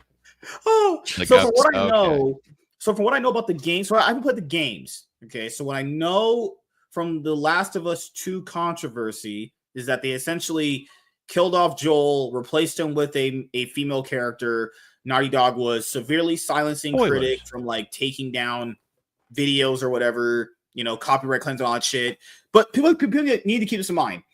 The people that played the games compared to people that watched the show is two different audiences. Like people that watch the show, people that played the games. I don't know how much conversion rate is in the two of the mixture, but from the show, from what I've saw, just reading on stuff about it, after Joel's apparent death, right, ratings fell off. But that happened with like The Walking Dead too, when like they kept killing certain characters off, people just stopped watching. But if you kill off favorite character, people will stop watching. That's just how shows work in general. You're not wrong, but I think there might be another phenomenon at play here. So you're right. The viewership did drop off, but they had it to nearly 1 million. Like it was a crazy amount of viewership for the finale of last season. And then everybody kind of knew that there's this controversial thing with the new version of whatever, with the direction they're going with this. So the first 2 episodes had, again, this really high viewership this season because they thought the incident's going to happen in episode 1, and then it didn't. And then they said it's going to happen in episode 2. And I guess minor spoilers, MSK already said stuff, but so the viewership dropped off after that. I don't know that it's necessarily that people are upset with this. Yeah. I don't know that it's necessarily that I think a lot of people were tuning in because they heard this big thing is going to happen. So are they going to actually go through with it? Are they changing it? About the death, like people back in the TV show audience, potentially, like there are people that don't know that these things are based off of games or comic books. They're just taking it for what it is when they're seeing it for the first time. And then apparently after these 2 other really, really gay episodes, they said the ratings are falling, but it's like, it's not 2 really gay episodes. It's a bunch of pretty gay episodes. I've seen the images. She was digging for something deep in there. Just saying. She was reaching for some, yeah. Let's just say that. Or do they use them? Right. Okay. Can I ask you one thing, MSK? So you're saying that Joel was replaced by a female character. That's what most people feel like. Who is the female character that you think he got replaced by? Okay, so from what I remember, Ellie is the main chick, right? Right? Yes. Okay, so the general sentiment was that they felt like they killed off Joel to replace him with a female love interest to make Ellie gay. Now the thing is, I don't know if Ellie was originally supposed to be straight. That guy Neil Cuckman is a weirdo. Like that guy's a fucking really really big weirdo. So I don't know. Like the only thing that I would say is that if enough people stopped watching because of what they did to the characters, it just goes to show you that then maybe the video game incels weren't wrong. Maybe they were onto something. Hey, maybe your ideas fucking stink. Maybe we didn't well, I think maybe you're buying rumor. Sorry, Yeah. go ahead, Charles. I was just going to say, Charles loves me. As we're left on his channel. Don't worry, the ratings went up for a second. Yeah. Damn.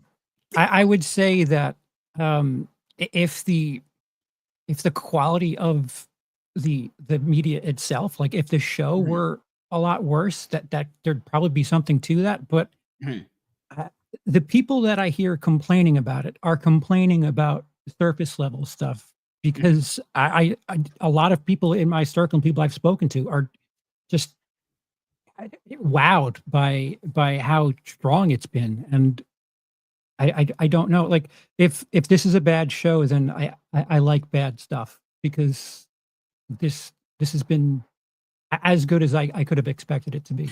Yeah.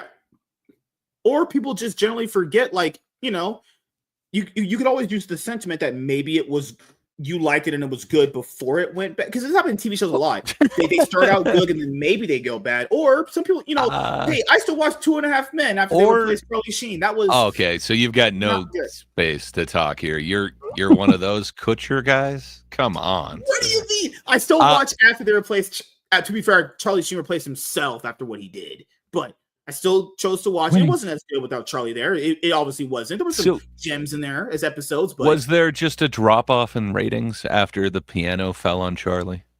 I mean, the ratings essentially peaked around when Walden first entered in like season 9, episode like 1 through 5, from what I remember. Wow, you know the episode numbers?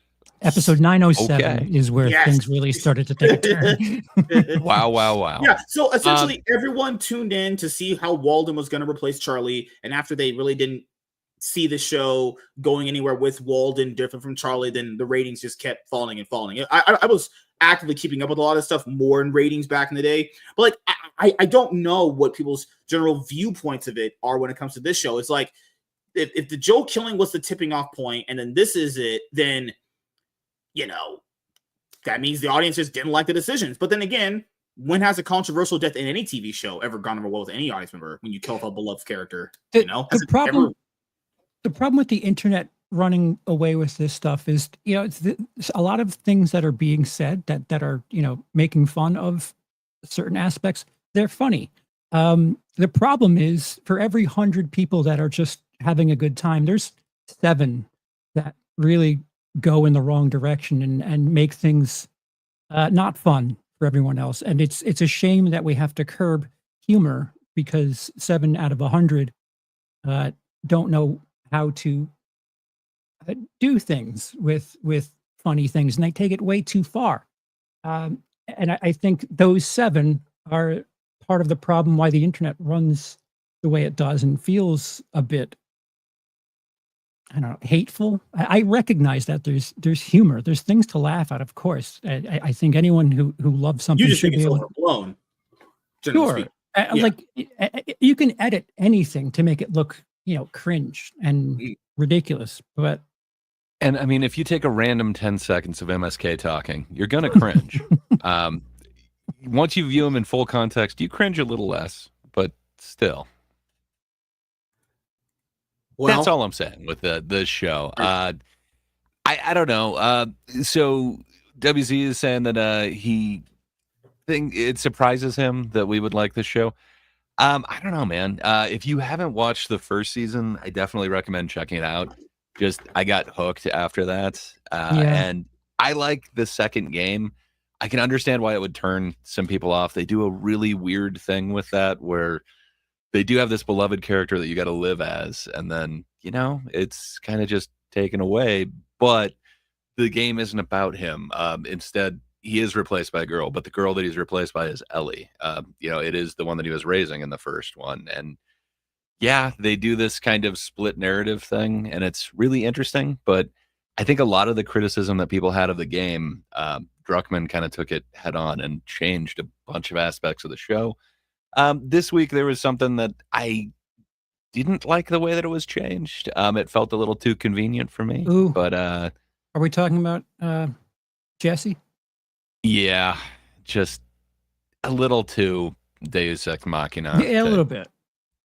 Thing. But other than that, I'm digging the actors. Like, I can kind of understand this journey, and they're really hammering the message home, which for some people it could definitely turn off. Well, So yeah, I don't know. the other thing is thematically, they're really following through on the theme of the season. They're showing you different perspectives. The theme of this season is vengeance and how people deal with it, and they're showing you so many different perspectives of how people handle being wronged. And yes, if you take a 5-second clip out of anything, it looks cringe. It's it's humorous. It doesn't make sense, but thematically, Especially if MSK is involved. I think this series is to it not at least give it a full episode is I don't know if that's being fair. You can make jokes at a 10-second clip, sure, but don't tell me the show's shit because of a 10-second clip.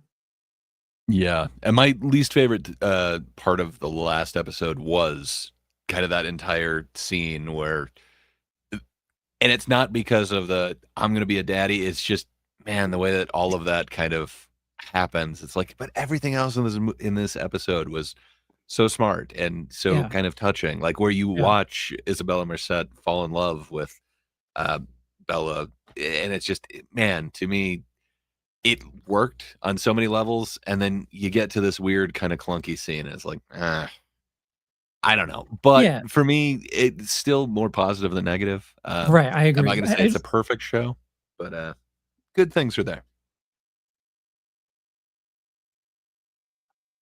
But MSK, the audience is requesting that you must watch it. So you must watch the gayest show ever. We'll start with male episode nudity 3 of season 1.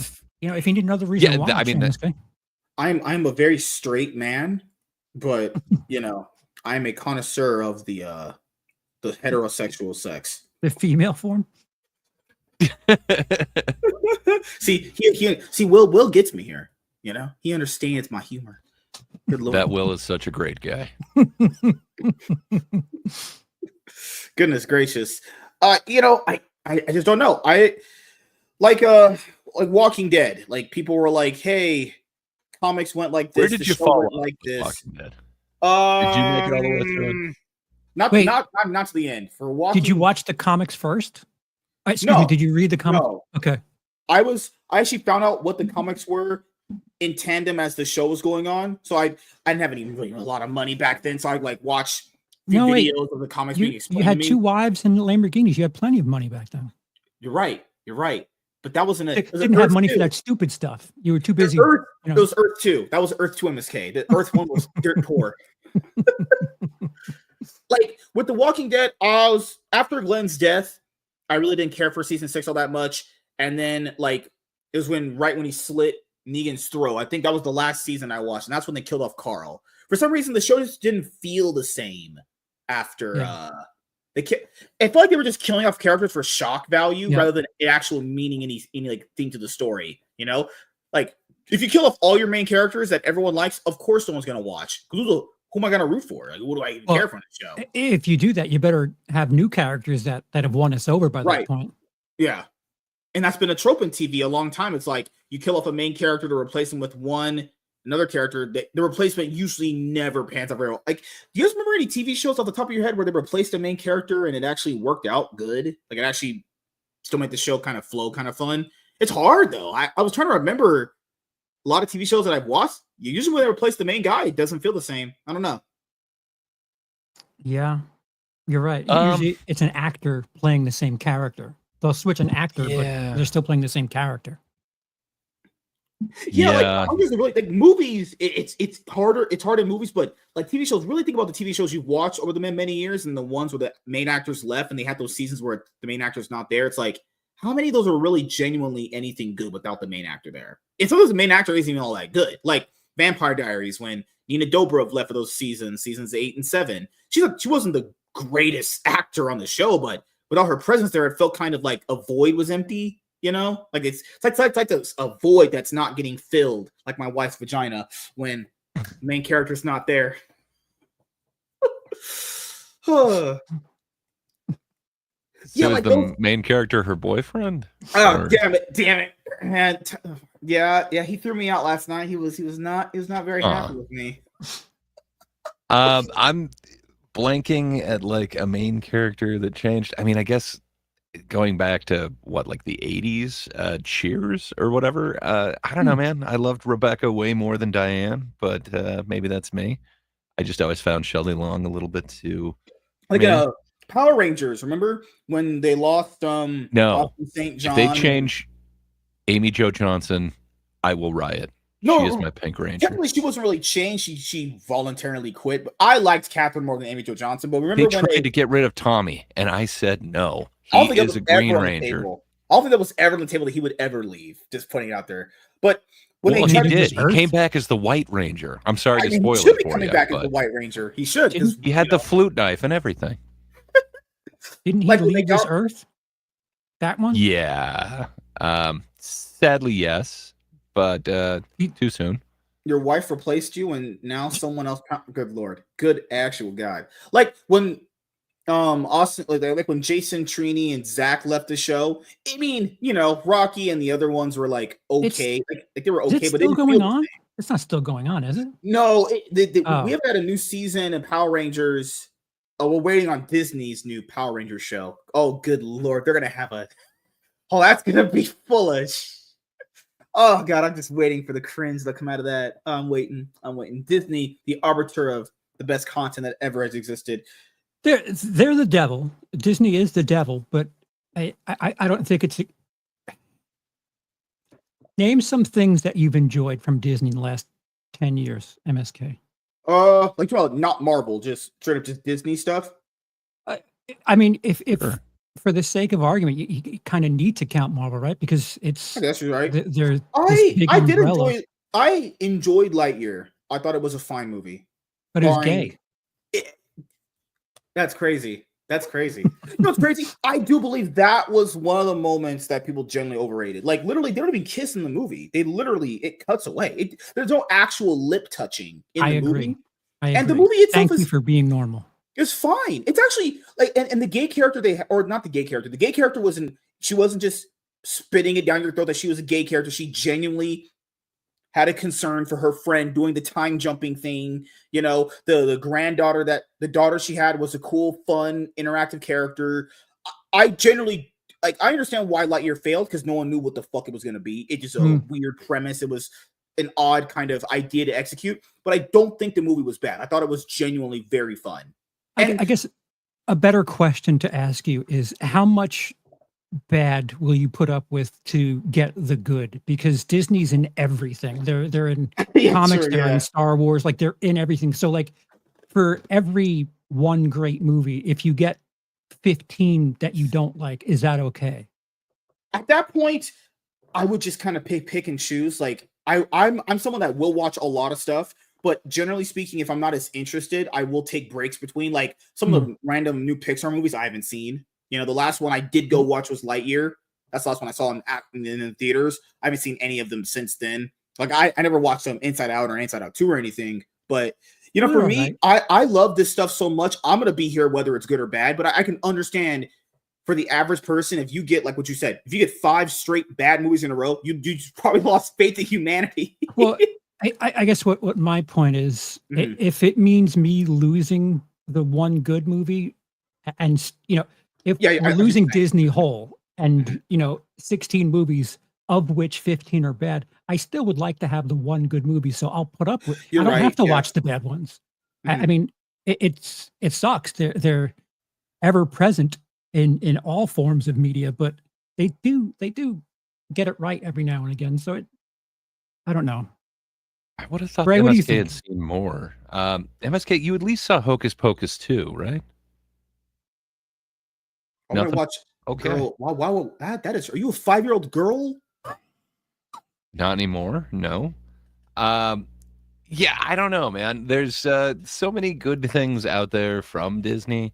Yes, you get a whole bunch of shit, but every once in a while you get a good one. Andor, my God, Oh, I you think said. Oh my might god, be up there as my I watched favorite Cruella. Star Wars thing so far. Just saying. Watch I didn't Andor. think Cruella was all that bad. If they didn't call Cruella and it was based off of the Dalmatians movie, I thought that would be one of their best movies they've released in a while. If it literally wasn't called that, it was a fine movie, you know. But no one watched Sneakerella WZ. Did you see the trailers? No one watched that. I'm hard to believe that had like 2 viewers on Amazon Prime. Great. If you had to lose Disney's influence, but you would lose the stuff that you do enjoy, would you sign that deal? Like it's shitty. I've kind of wondered this. Would I want like the sequels to never exist? Like everything that Disney has ever done, would I get rid of it? I don't know. I don't think I would, to tell you the truth, because I think Rogue One is a decent flick. I really enjoy it more than pretty much all the sequel trilogy. Mm, But man, when you include Andor and then Andor season two, it's giving so much backstory and there's just so much awesome shit going on. And then you throw in something like Skeleton Crew, yeah. where I get it, it's not for everybody, but man, if you're like one of those 80s kids, man, it hits every one of those adventure movie tropes. Right. It I knocks it out of the park. For me, I would take give me all of it. I can deal with an acolyte, even though it's not my favorite thing or whatever. I think they swung pretty hard and they missed quite heftily. I But think what man, they're Andor. doing I think what they're doing with Star Wars stuff is they're trying to get every bit of an audience as possible. Like, all right, Acolyte is for yeah, the effeminate Star Wars fans. Skeleton Crew is for the younger kids. Andor is for adults. I think they're trying to make a Star Wars for every occasion, and it's not going to work I think all the so. time. And It is not. I'm okay with that. I'm okay with not liking or watching every single piece of Star Wars content. Well, sadly, we got an Ahsoka and we got like an Obi-Wan and all those really hard to watch shows. But Yeah, fair enough. They have an audience. Some people like those. I figured out not for me. yeah. Like if Acolyte is gay Star Wars, then yeah, okay, not for me. But if someone likes it, cool. I'm going to be over here watching Andor. Yeah, and that's the thing is when those kind of shows get canceled because there's no audience there, then that shows Disney, hey, you made a show for this kind of audience. You've been talking about supporting this audience for so long. It wasn't that Disney didn't support you. They gave you a show specifically for you. You want lightsabers, yeah, sword, you want literal swords fights? Here. They didn't watch it because the reality is there's not just enough of those type of people to sustain a show like that. There just isn't. What do you You mean by know, those type of people? I know what question is that. So this is what I've said. If your audience, granted they might not want this audience, but this is what the audience might be. If your audience, let's just say, hypothetically speaking, is a bunch of Trump supporters, you might want to make some content they like because that's your audience. That's the majority of audience you have. If you want to make money, that's what you need to do. I'm not saying you should do that, but they don't want the audience they have, and they want to try to seek this mythical unicorn that is the modern audience. And it's like there's just not enough of those people to sustain the show. We saw the ratings on the Acolyte. They literally reported first 3 episodes watched, fell off a cliff. That middle part, no one watched, and they came back. Less than half the people that started the show came back and watched the finale. Less than And it half. That was already killed not a lot. everything too, because Skeleton Crew was an entire like another level tiers above that one, and man, nobody came back. It just totally killed off all goodwill for Star Wars. I'm glad that Andor is getting some buzz and some people are talking about it because man, it was getting kind of creamed the first 3 episodes. Everyone was saying like it's slow, it lost its magic, but man, what it builds to is just amazing. So go out there, watch some Andor, enjoy it. Yeah. Is it done now? Is it finally caught up? No, there's 3 more episodes, then it'll be done. There's going to be episodes 10, 11, 12 Like will drop tomorrow, this week. right? We're I think it's tomorrow a day or two or away from now. Yeah. Now, right now. Well, some of us are an hour or less Oh, right. away from tomorrow. It's Tuesday for me, so I might have it. Yeah, for me, it's I'm 1 hour away from Tuesday. You guys need to get MSK to watch some more stuff. He's falling off. The last show I watched was Superman and Lois 2.5 Men. season 2. No. Episode 907. That's where it ended. I'll always watch 2.5 Men. I'll always. Last TV show I watched in full was Superman and Lois season 2. That's the last show I watched. And then before that was like the Flash season 8. And I was like, wow, this is just. It's like when you're having sex with your wife and it's just dragging on and you're not even into it anymore. I don't do that. Me, I don't do that either, honestly. Fuck me, right? I need that clip from Superbad where Jonah Hill's like, just fuck me, right? Oh yeah, just that's what Disney's been doing to all of us for years at this point. Little did we know they were. Now, do you remember that autobiography that Bob Iger came out with Star Wars? He was like, yeah, the reason why we kept releasing them so fast was because that we liked seeing the bigger box office opening weekends. We liked seeing the huge numbers. And it's like, Bob, did you just straight up admit you were just throwing out movies because you liked seeing the opening weekend numbers? Kind of. And now at this point, they're blaming each other. It's like, no, it's not. It's not my fault. The MCU sucks. It's Kevin Feige's fault. Yeah, Kevin Feige's like, not my fault. It's Bob's fault. It's like, why does the internet do that? Why is Kevin Feige and Kathleen Kennedy the 2 most important people to the respective demises of those? Is it just easier? She announced the Force is female, so it's pretty bad. I will say, I think they're lightning rods. Like it's like a NFL commissioner or NBA commissioner. They're going to get all the praise and they're going to get all the blame. You know, and Kevin Feige, you know, do you remember the Ike Perlmutter situation from way back in the day when he would butt heads with him?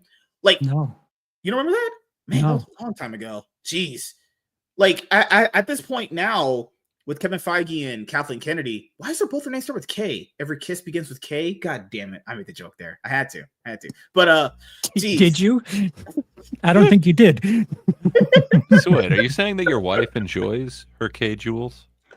I don't know. It's like, do you believe that Kevin Feige can get the MCU on track, given its recent track record? If you believe it's true, then he can still be around. But if people don't believe he can, it's just like, well, the average fan would argue, if you do replace him, hypothetically, if he's gone, who do you replace him with? And it's like, well, is replacing him better or worse than the current situation they're in now and the track record they're on? So it's mostly just a "what have you done for me lately" kind of thing. Because I mean, I'll take his first 10 years every time if I had the choice. Yeah. But yeah, it's been a little confusing.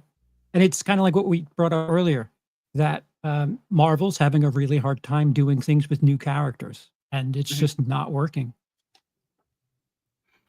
And it doesn't help that a lot of these were introduced through the Disney Plus shows, which none of them have been successful. Like it really sucks. But Andor, I think, is the one that gets the most critical acclaim out of any of them, Disney or Star Wars. But man, I don't know why they thought that was the strategy to go with. I guess it was COVID, so we're all moving to streaming. But man, so many of these properties, if they had gone to movie instead, I think they'd actually have seen some money.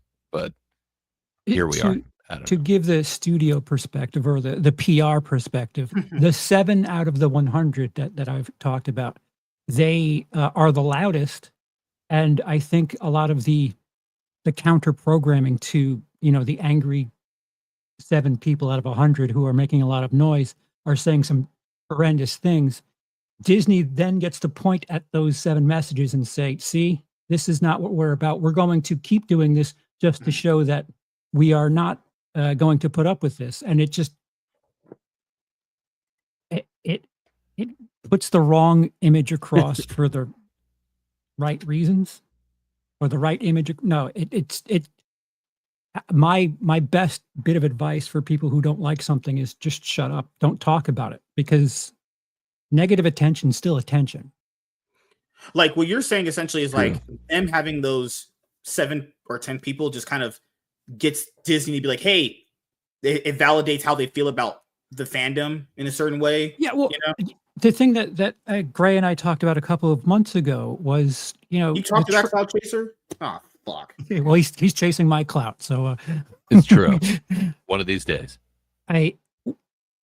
When John Boyega said what he said, and I agree with him, but do you remember when the first teaser came out and it was just him, Black Stormtrooper in the desert, and the hashtag boycott Star Wars movement was a thing just because a Black Stormtrooper? Like that's hideous. Like going back to what I said earlier, what do you know about this character? He's a Stormtrooper and he's a black guy.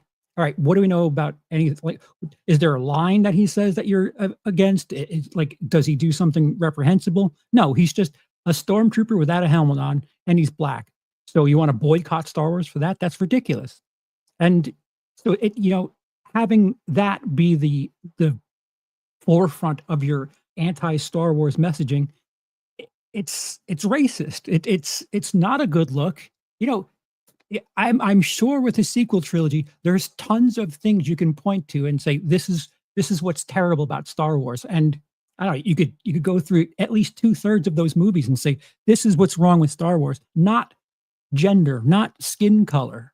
Like do a little extra work, and don't just point at the thing that everyone can see, because there is shit there.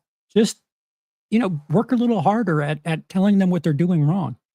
And shut those 7 out of 100 up.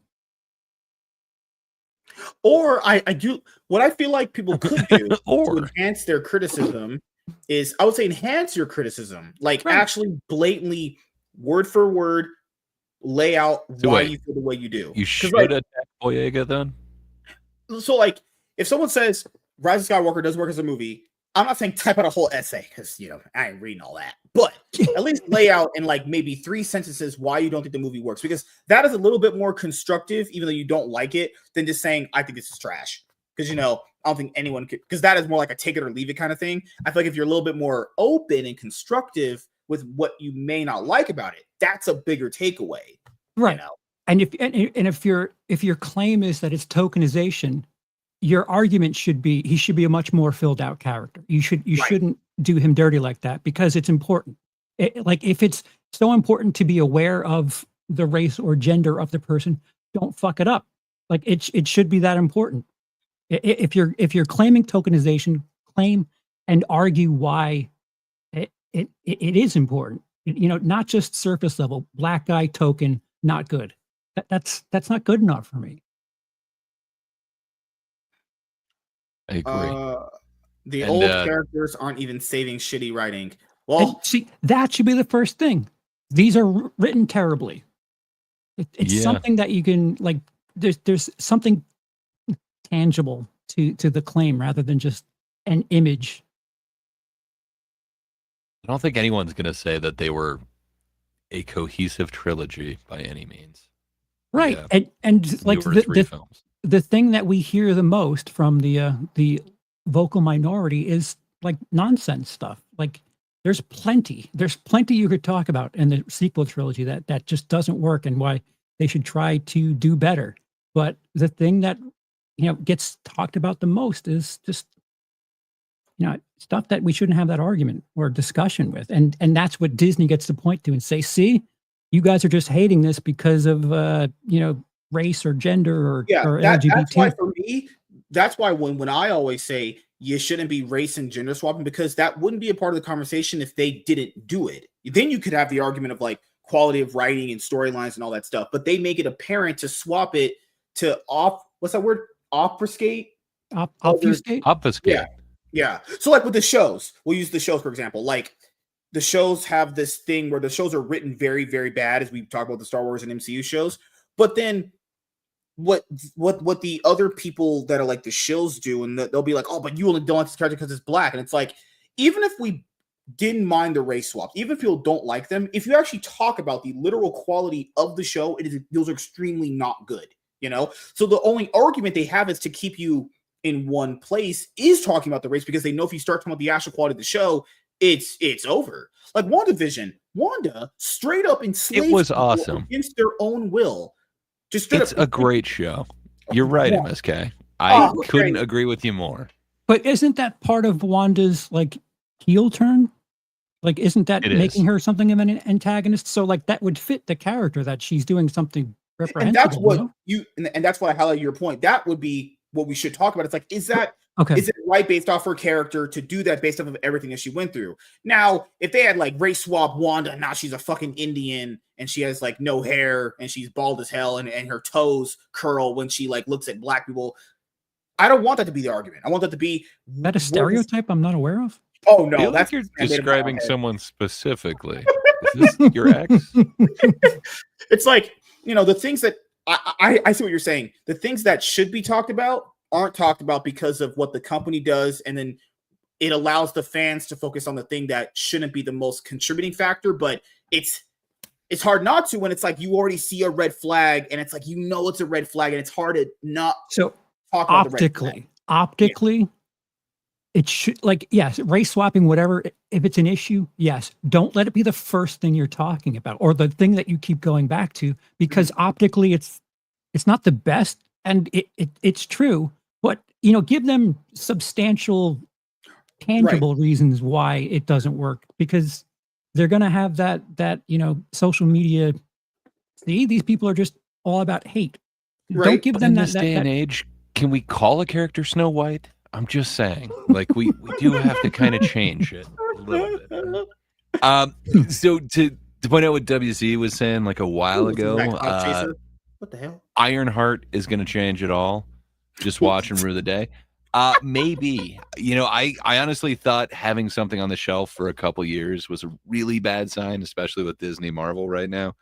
But man, Skeleton Crew was apparently on the shelf for like 2 years, and that's one of my favorite Disney produced Star Wars shows. So I don't know. I'm more open to Riri Ironheart not being the disaster that I thought it was going to be. So I'll watch it. We'll see. I'm open to the possibility.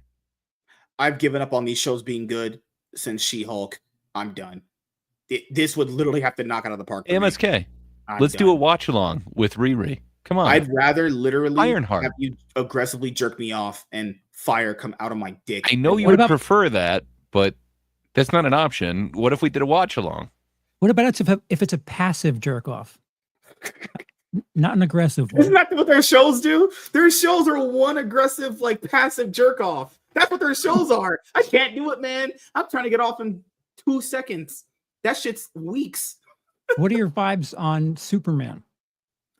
I genuinely believe James Gunn is going to do a pretty good job based off things I've read that he's talked about wanting to do with Superman. But I could understand why people have a little bit of skepticism. But I don't really understand the skepticism, though. Don't most people like what he's did superhero-wise? They like Guardian, from the general sentiment I gather. If you like his Guardians movies, if you like Peacemaker, and you like Creature Commandos, I don't know why people don't think he couldn't do Superman then. Because if he showed you that he could do 5 good superhero projects in a row, why would the 6th one be any worse? Also, he did the Suicide Squad. Despite that movie bombing, I like that Suicide Squad movie. That was really good. That was very enjoyable. So you're not giving him credit for Suicide Squad, which came out right after the bombing of that other one, the David Ayer / whatever trailer company. He was set up to fail with that Suicide Squad movie because people know no one liked that Suicide Squad 2016 movie. So any sequel to that was already going to be failing in general. Like, it was already doomed to fail just off announcement alone, based off bad will. But what does Superman need to be for you? I would say a combination of the best elements from TV shows that I've watched about Superman over the years and taking the heart and soul of the 78 original movie. Because I actually saw the 78 movie originally fucking a long time ago, and YouTube played it. You know how YouTube does these rewinds of these movies? And I remember rewatching it a little bit. I was like, man, this is cheesy. And but you can tell the spirit's there. The heart is there of the character. Like, if you can capture the heart and soul of Clark Kent and show the personas between Clark Kent and Superman, how he balances out a relationship with Lois Lane and how he balances out kind of saving people and what the world views of him, I think you have a good movie there. I think if you take the good elements of Superman from a lot of these good Superman TV shows that have existed. You're gonna have a good movie. We'll make it bad. The problem is an overstuffed cast. But James Gunn has had ensemble casts that he's did very well. So it's like I don't know, but I think he's gonna deliver a decent movie. I haven't looked. If you're gonna ask if I looked at the leaks, no, I haven't looked at any leaks. I don't, because leaks can go either way, as you know, with movies that get leaked. They literally go either way. They could be either all true, they could be either all bad. That's why I was like, you know what, for this one, I don't need to hear any leaks. You know, it sounds kind of stupid. One of the leaks is that like there's this kind of viral super shit community that's like people cyberbullying Superman online. I don't know, man. That could work. That is kind of an element in Creature Commandos, and the way that he does it there is super subtle. It's not like She-Hulk over the top thing.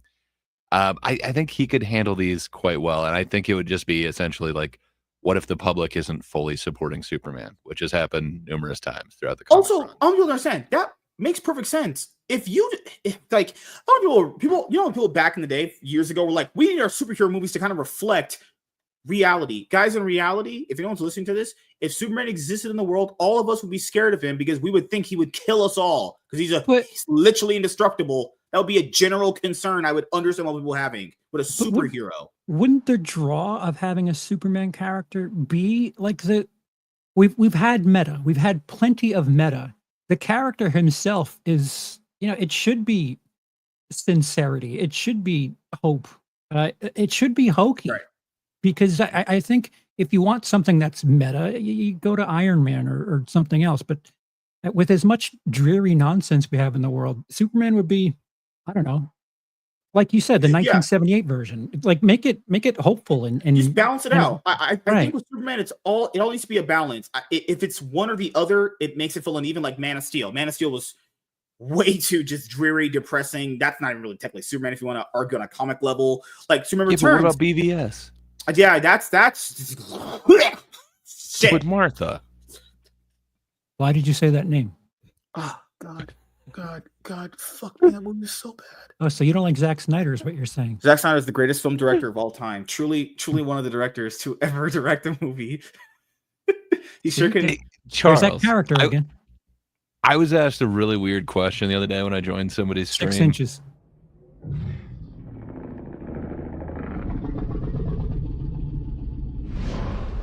Save Martha. Perfect. Is that what you were asking? Yeah. We'll just leave that at that. So I was given 3 films and I'm supposed to rank them. So first off, BVS. Second off, Dark Knight Rises. Ooh. And third, The Batman. Ooh. Where do you rank those? The order that you read them backwards. You said Dark Knight Rises, BVS, and what was the third one? The Batman. I'm done. Who's that white kid? Who was that? Don't worry about Jeremy. No, I probably it might be Dark Knight Rises 1, Batman 2. It's close, but BVS is 3. That one's the easy one. So if it's anything else from that trilogy, I would totally put that as number 1. But Dark Knight Rises, like, I don't know, it's Dark Knight Rises. Not great. I feel like is just like Spider-Man 3. The execution is the problem with the movie, but the spirit of the other 2 movies is there. It's just mishandled really badly. I would say Dark Knight Rises is better than the Batman. If you're talking like, for us, like, what do you like? The Dark Knight Rises is like to me more of a spectacle. The Batman's more of a, like Charles said earlier, more of a grounded kind of slow burn. It really just depends on what you prefer in those movies. I think if you asked me 6 months ago, I would totally do it the exact same order that Charles did. After Penguin, I don't know, man. I'm more excited for the Batman 2. WZ, stop. That movie is not well written. I debate if it was written at all.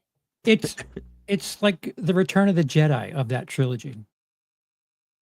Yeah. I mean, it could use more Lub Jub or whatever that song is. Like, you know what's crazy? People still, I'll say Zach created an interesting BVS movie because, like, you could look. I'll be honest here. I've tried to rewatch certain parts of it to see, like, okay, maybe it was my problem. Maybe I'm the reason why I didn't value it any good, or maybe I was not thinking of it the way he would come at it from his point of view. I just can't get behind a movie like that. It's so horribly written, and it's boring too. If you tried, as anyone tried rewatching that from start to finish, it is literally a slog. You're like, Okay, but what if your mom's name is Martha? that's fuck me. I love how Batman tried killing that dude, and he like 5 minutes later, when Doomsday's there, he's like, "Hey, I thought she was with you. What? How are you two friends? You tried to murder that guy like less than 5 minutes ago. You tried to stab him to death with But kryptonite." Martha, though. I hate you. What type of character development is that? He tried to straight up murder that guy, and he's like, "Hey, yeah, we should probably like team up now. Let's fight." Isn't that the part where that awesome guitar solo kicks in and then we have Wonder Woman? That's true. I think there's a lens flare too, but maybe I'm wrong. Michael Bay did a slight cameo, it seems. Oh, speaking of, before we head out of here a little bit, Charles has a mug with Jason on it. Are you excited for Peacock's Crystal Friday Lake? Crystal Lake? Are you excited for that, or are you not interested? I'm gonna watch it. There's Friday the 13th right here. I'm a bit of a ridiculous fan, but I would like it to be about Pamela. I would like it to be about Jason's mother, but I know I'm in the minority there. It's I don't Linda know. Cardellini. Yeah? I'm totally down for this. I don't want to be Any former attracted to- Velma. Yeah. any Velma is okay with me. I don't like the idea of being attracted to Jason's mother, but That's the one. Like those Friday the 13th movies, those are the ultimate, like, so bad they're good. That's like what I would like out of those. If your movie is not well written or whatever, just make them so bad they're good. At least that's entertaining. You know? Wait, is that your goal of this show? I don't know. What do you do? I don't know if we've gone back over to the good section, but executing on the bad. If you write the Crystal Lake series like the Last of Us show, you're gonna piss off Friday the 13th fans. But I don't know, like, if you get more interest from normies, isn't that better too? True, yeah. But wouldn't you think that Jason Voorhees is in the zeitgeist so much that you don't really, like, most people would already know who he is at this point, you know? Yeah, I have an unpopular take. If it's not going to be about Pamela, like Bates Motel, I don't know if you've seen Bates Motel. The psycho. No. What was that, Greg? He's definitely baited at a motel. I don't know if he's watched Highbrow. No, I haven't. So, like, I don't know. My unpopular take is maybe we don't need any more Friday the 13th stuff. Ooh. There's already a lot. Can we just do new stuff, please? Can we just get Jason X2? See, this time in deeper space. Awesome. Have the comfort to realize and admit that the Friday the 13th franchise means something to me that has nothing to do with the quality of the film. There's nostalgia. There's something that was going on in my life when I experienced it. And that's what I'm kind of clinging to. The films are kind of shit. And I don't know. I realize that franchise is not even close to mediocre, but there's just something that those movies do for me. They're like chicken soup. But I don't know what I would do if they made more bad stuff like the stuff from the 80s, or if they started making it good. What does that do then? Can we just not do any more and I just have my memories? Yeah. You always kind of risk getting like Rob Zombie. I think everyone's, from what I generally understand from Friday the 13th, everyone's favorite is usually 6. That's usually a lot of people's favorites. And did you like the Michael Bay produced one? I liked that one. That one was fun. I've started to come back around on it. Yeah, 2009. It's like top got that 3 2000, got that late 2000s color palette. Oh, it's dark as fuck. Which one's Manhattan? Is Manhattan 8 4 or something? 8? 4. Okay. I knew I was going one way or the other from 6. I was 2 off. I chose the wrong The direction. even number one ones. way or the other. Okay, great. Now we're Yeah, starting to get I was you. wrong. This guy gets slept on a little too much. The baghead Jason. The baghead. Oh, It wasn't okay, bad. yeah. I like my Jason with a pitchfork. It works out. Yeah, make him like a country bumpkin. I'll just say, if anyone Now you're ever getting wanted into the to Rob know, Zombie territory. West just say- Virginia, Jason? Come on. if anyone ever went down the rabbit hole of trying to figure out what happened with the rights and everything, good luck in doing that in the video. That is. Oh, they settled in law. There was It's a a while lawsuit. ago. I remember that. Yeah. So Victor Miller has the Jason Voorhees character, and Yes. the Friday the 13th title, not the Crystal Lake or Jason or any of that. The Friday the 13th title is the original producer. So the writer has all of the content, and the producer has the title Friday the 13th. So we're not going to see Jason in a Friday the 13th anymore. And the mask is also a part of the producers, because the mask came in the later movies when he was wearing the hockey mask. He essentially gets like most things from the first movie, like Camp Crystal Lake, the mom, The characters, Jason, yeah, the location. yeah. But essentially the studio they get the other stuff that came in with like the third movie and beyond. Like, man, that was such a long legal battle. And then apparently there were talks of them doing a movie after the lawsuit, but then they couldn't come to agreement with like distributing the revenue or whatever. And it's like, I knew that wasn't going to happen. It's like, if you had just got through suing someone for almost like 10 years, you're not about to sit down and be like, hey, how about we discuss splitting our profits? Yeah. Probably not going to be on the table. You can get a hell of a lot more from splitting $10 50-50 than splitting zero. Like, doing nothing is you're making far less money than doing something. That's true. Yeah. I mean, Nightmare on Elm Street is essentially Where is done. that? Where is that? Like that. Isn't Robert that's what I want Englund more just of. retired? He said he just can't do it anymore. Can't get in makeup. Yeah, He's just too old. He's 80 now or whatever.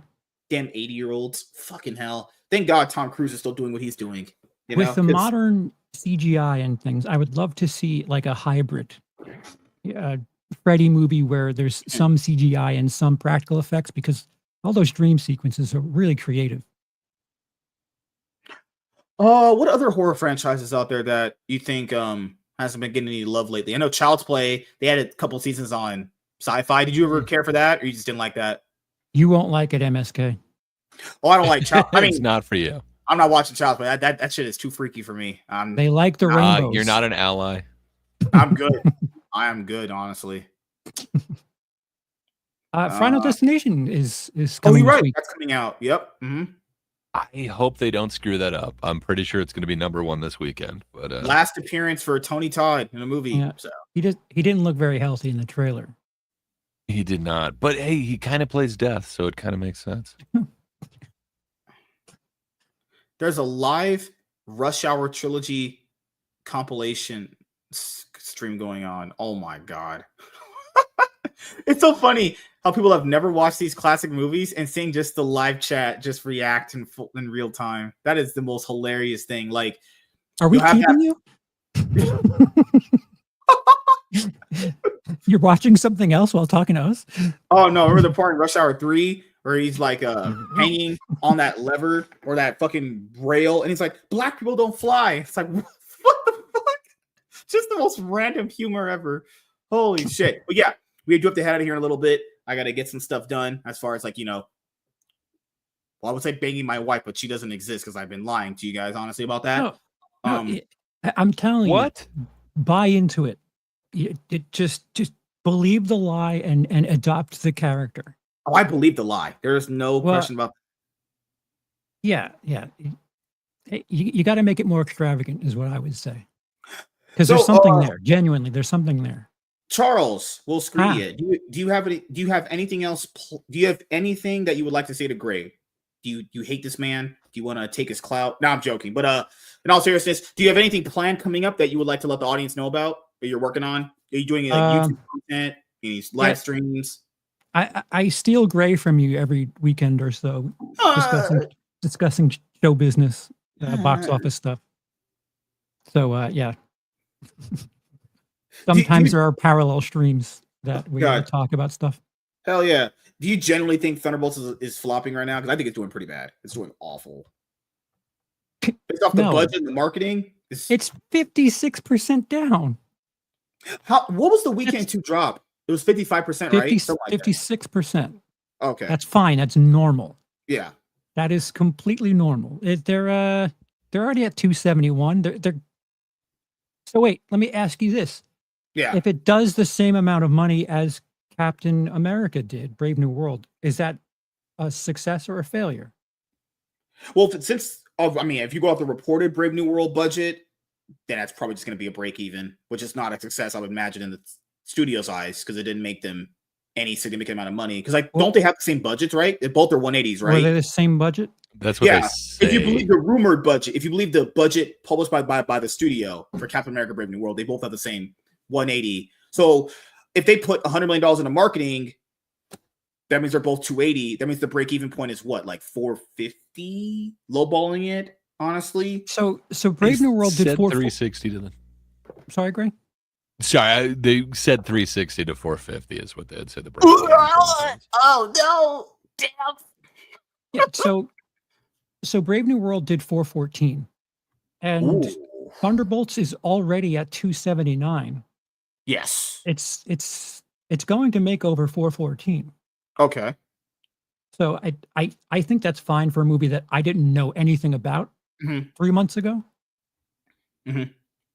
I don't think it's a failure, because the normie public doesn't know anything about these people. It's funny because Marvel has to do things the old-fashioned way and win people over, not just, hey, we're making another movie, come out and check it out. We'll see it after a billion's been made. They've got to work harder to get their audience, and I guess that's the way it should be. Yeah, I mean, I figured that was going to happen, though. You put out enough bad movies like they did, people are literally checked out. It's not even just like 1 or 2 or max 5. It was in 1 year, guys. We got Love and Thunder, and then next year we got goddamn Ant-Man 3. Holy God, well, we were in it rough, and then before that was like Eternals. Like, damn, Eternals, Jesus Christ, man, what a movie that is. It's been a weird 5 years. Yeah. Gray, Mr. Hey. Miss Kathleen Cartman, do you have anything that you would like to let the audience know about that you're working on? Yeah, sure. New show soon. It will be launching this month. I do believe next week I will have the graphics and everything, and I'll fully be advertising the thing. But yeah, stuff to look forward to in the near future.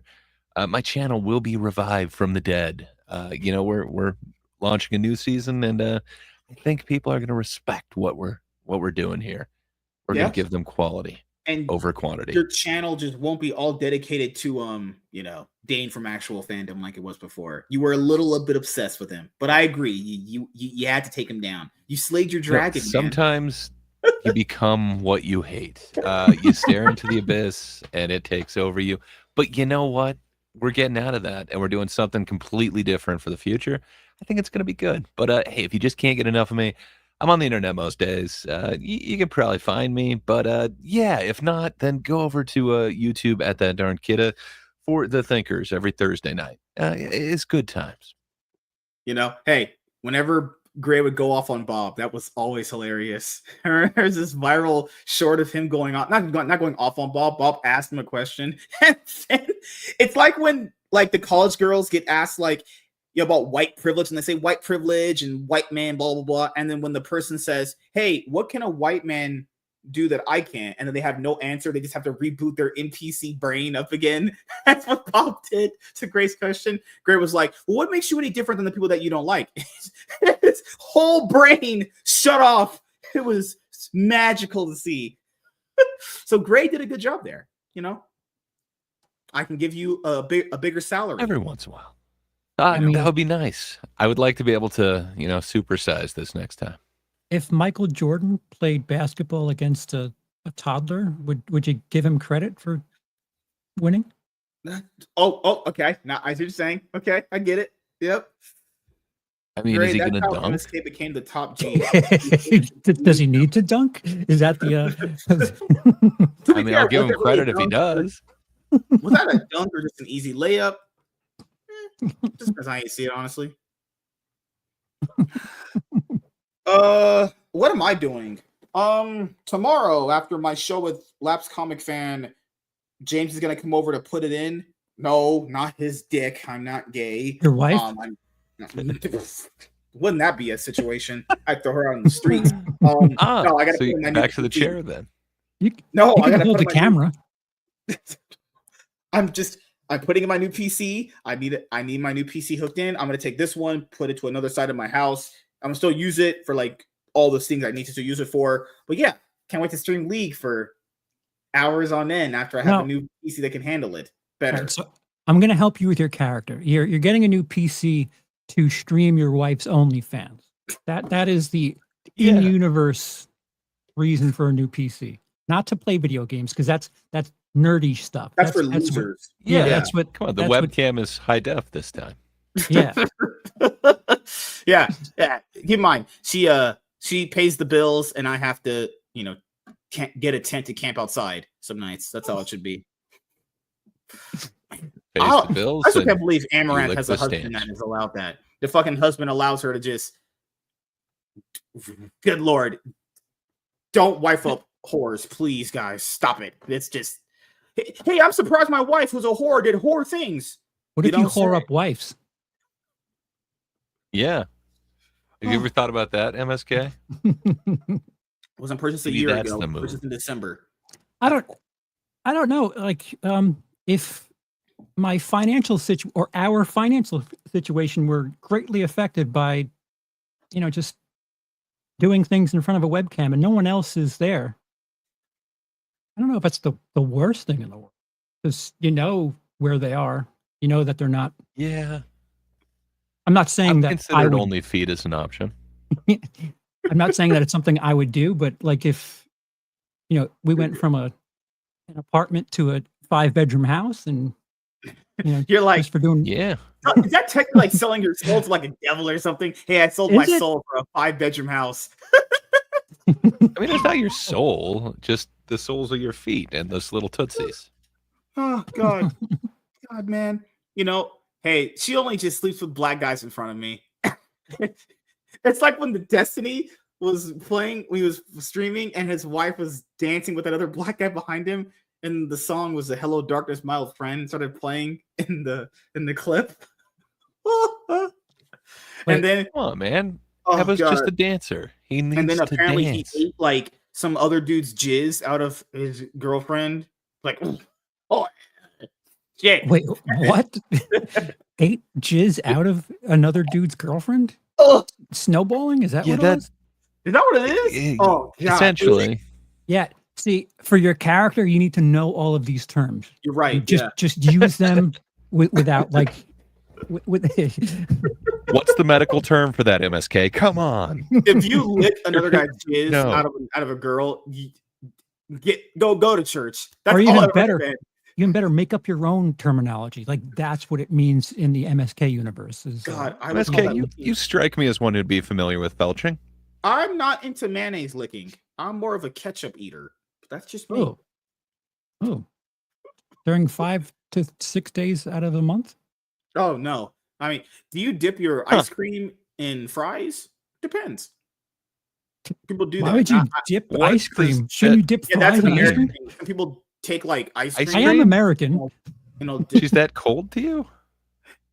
To people, I don't understand it though. I did it once. It didn't change anything. It felt pretty just mundane. See, that's what the gays feel.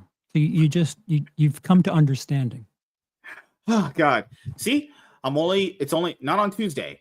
No, it's Tuesday. Fuck. Damn it. Fucking hell. I need a different cover up. But yeah, we had a great show tonight. Can't wait to have Charles back on again eventually when he gets a better contract for me. I'll have to give him a nice 4-year, $10 million contract, honestly. Yeah, you got to make it rain. Man, good Lord. I'm going to have to get fucking more EBT or something. So. No, that's not part of your character. Fuck. So thank you guys for checking out this episode of the MSK Show. We'll see you guys later.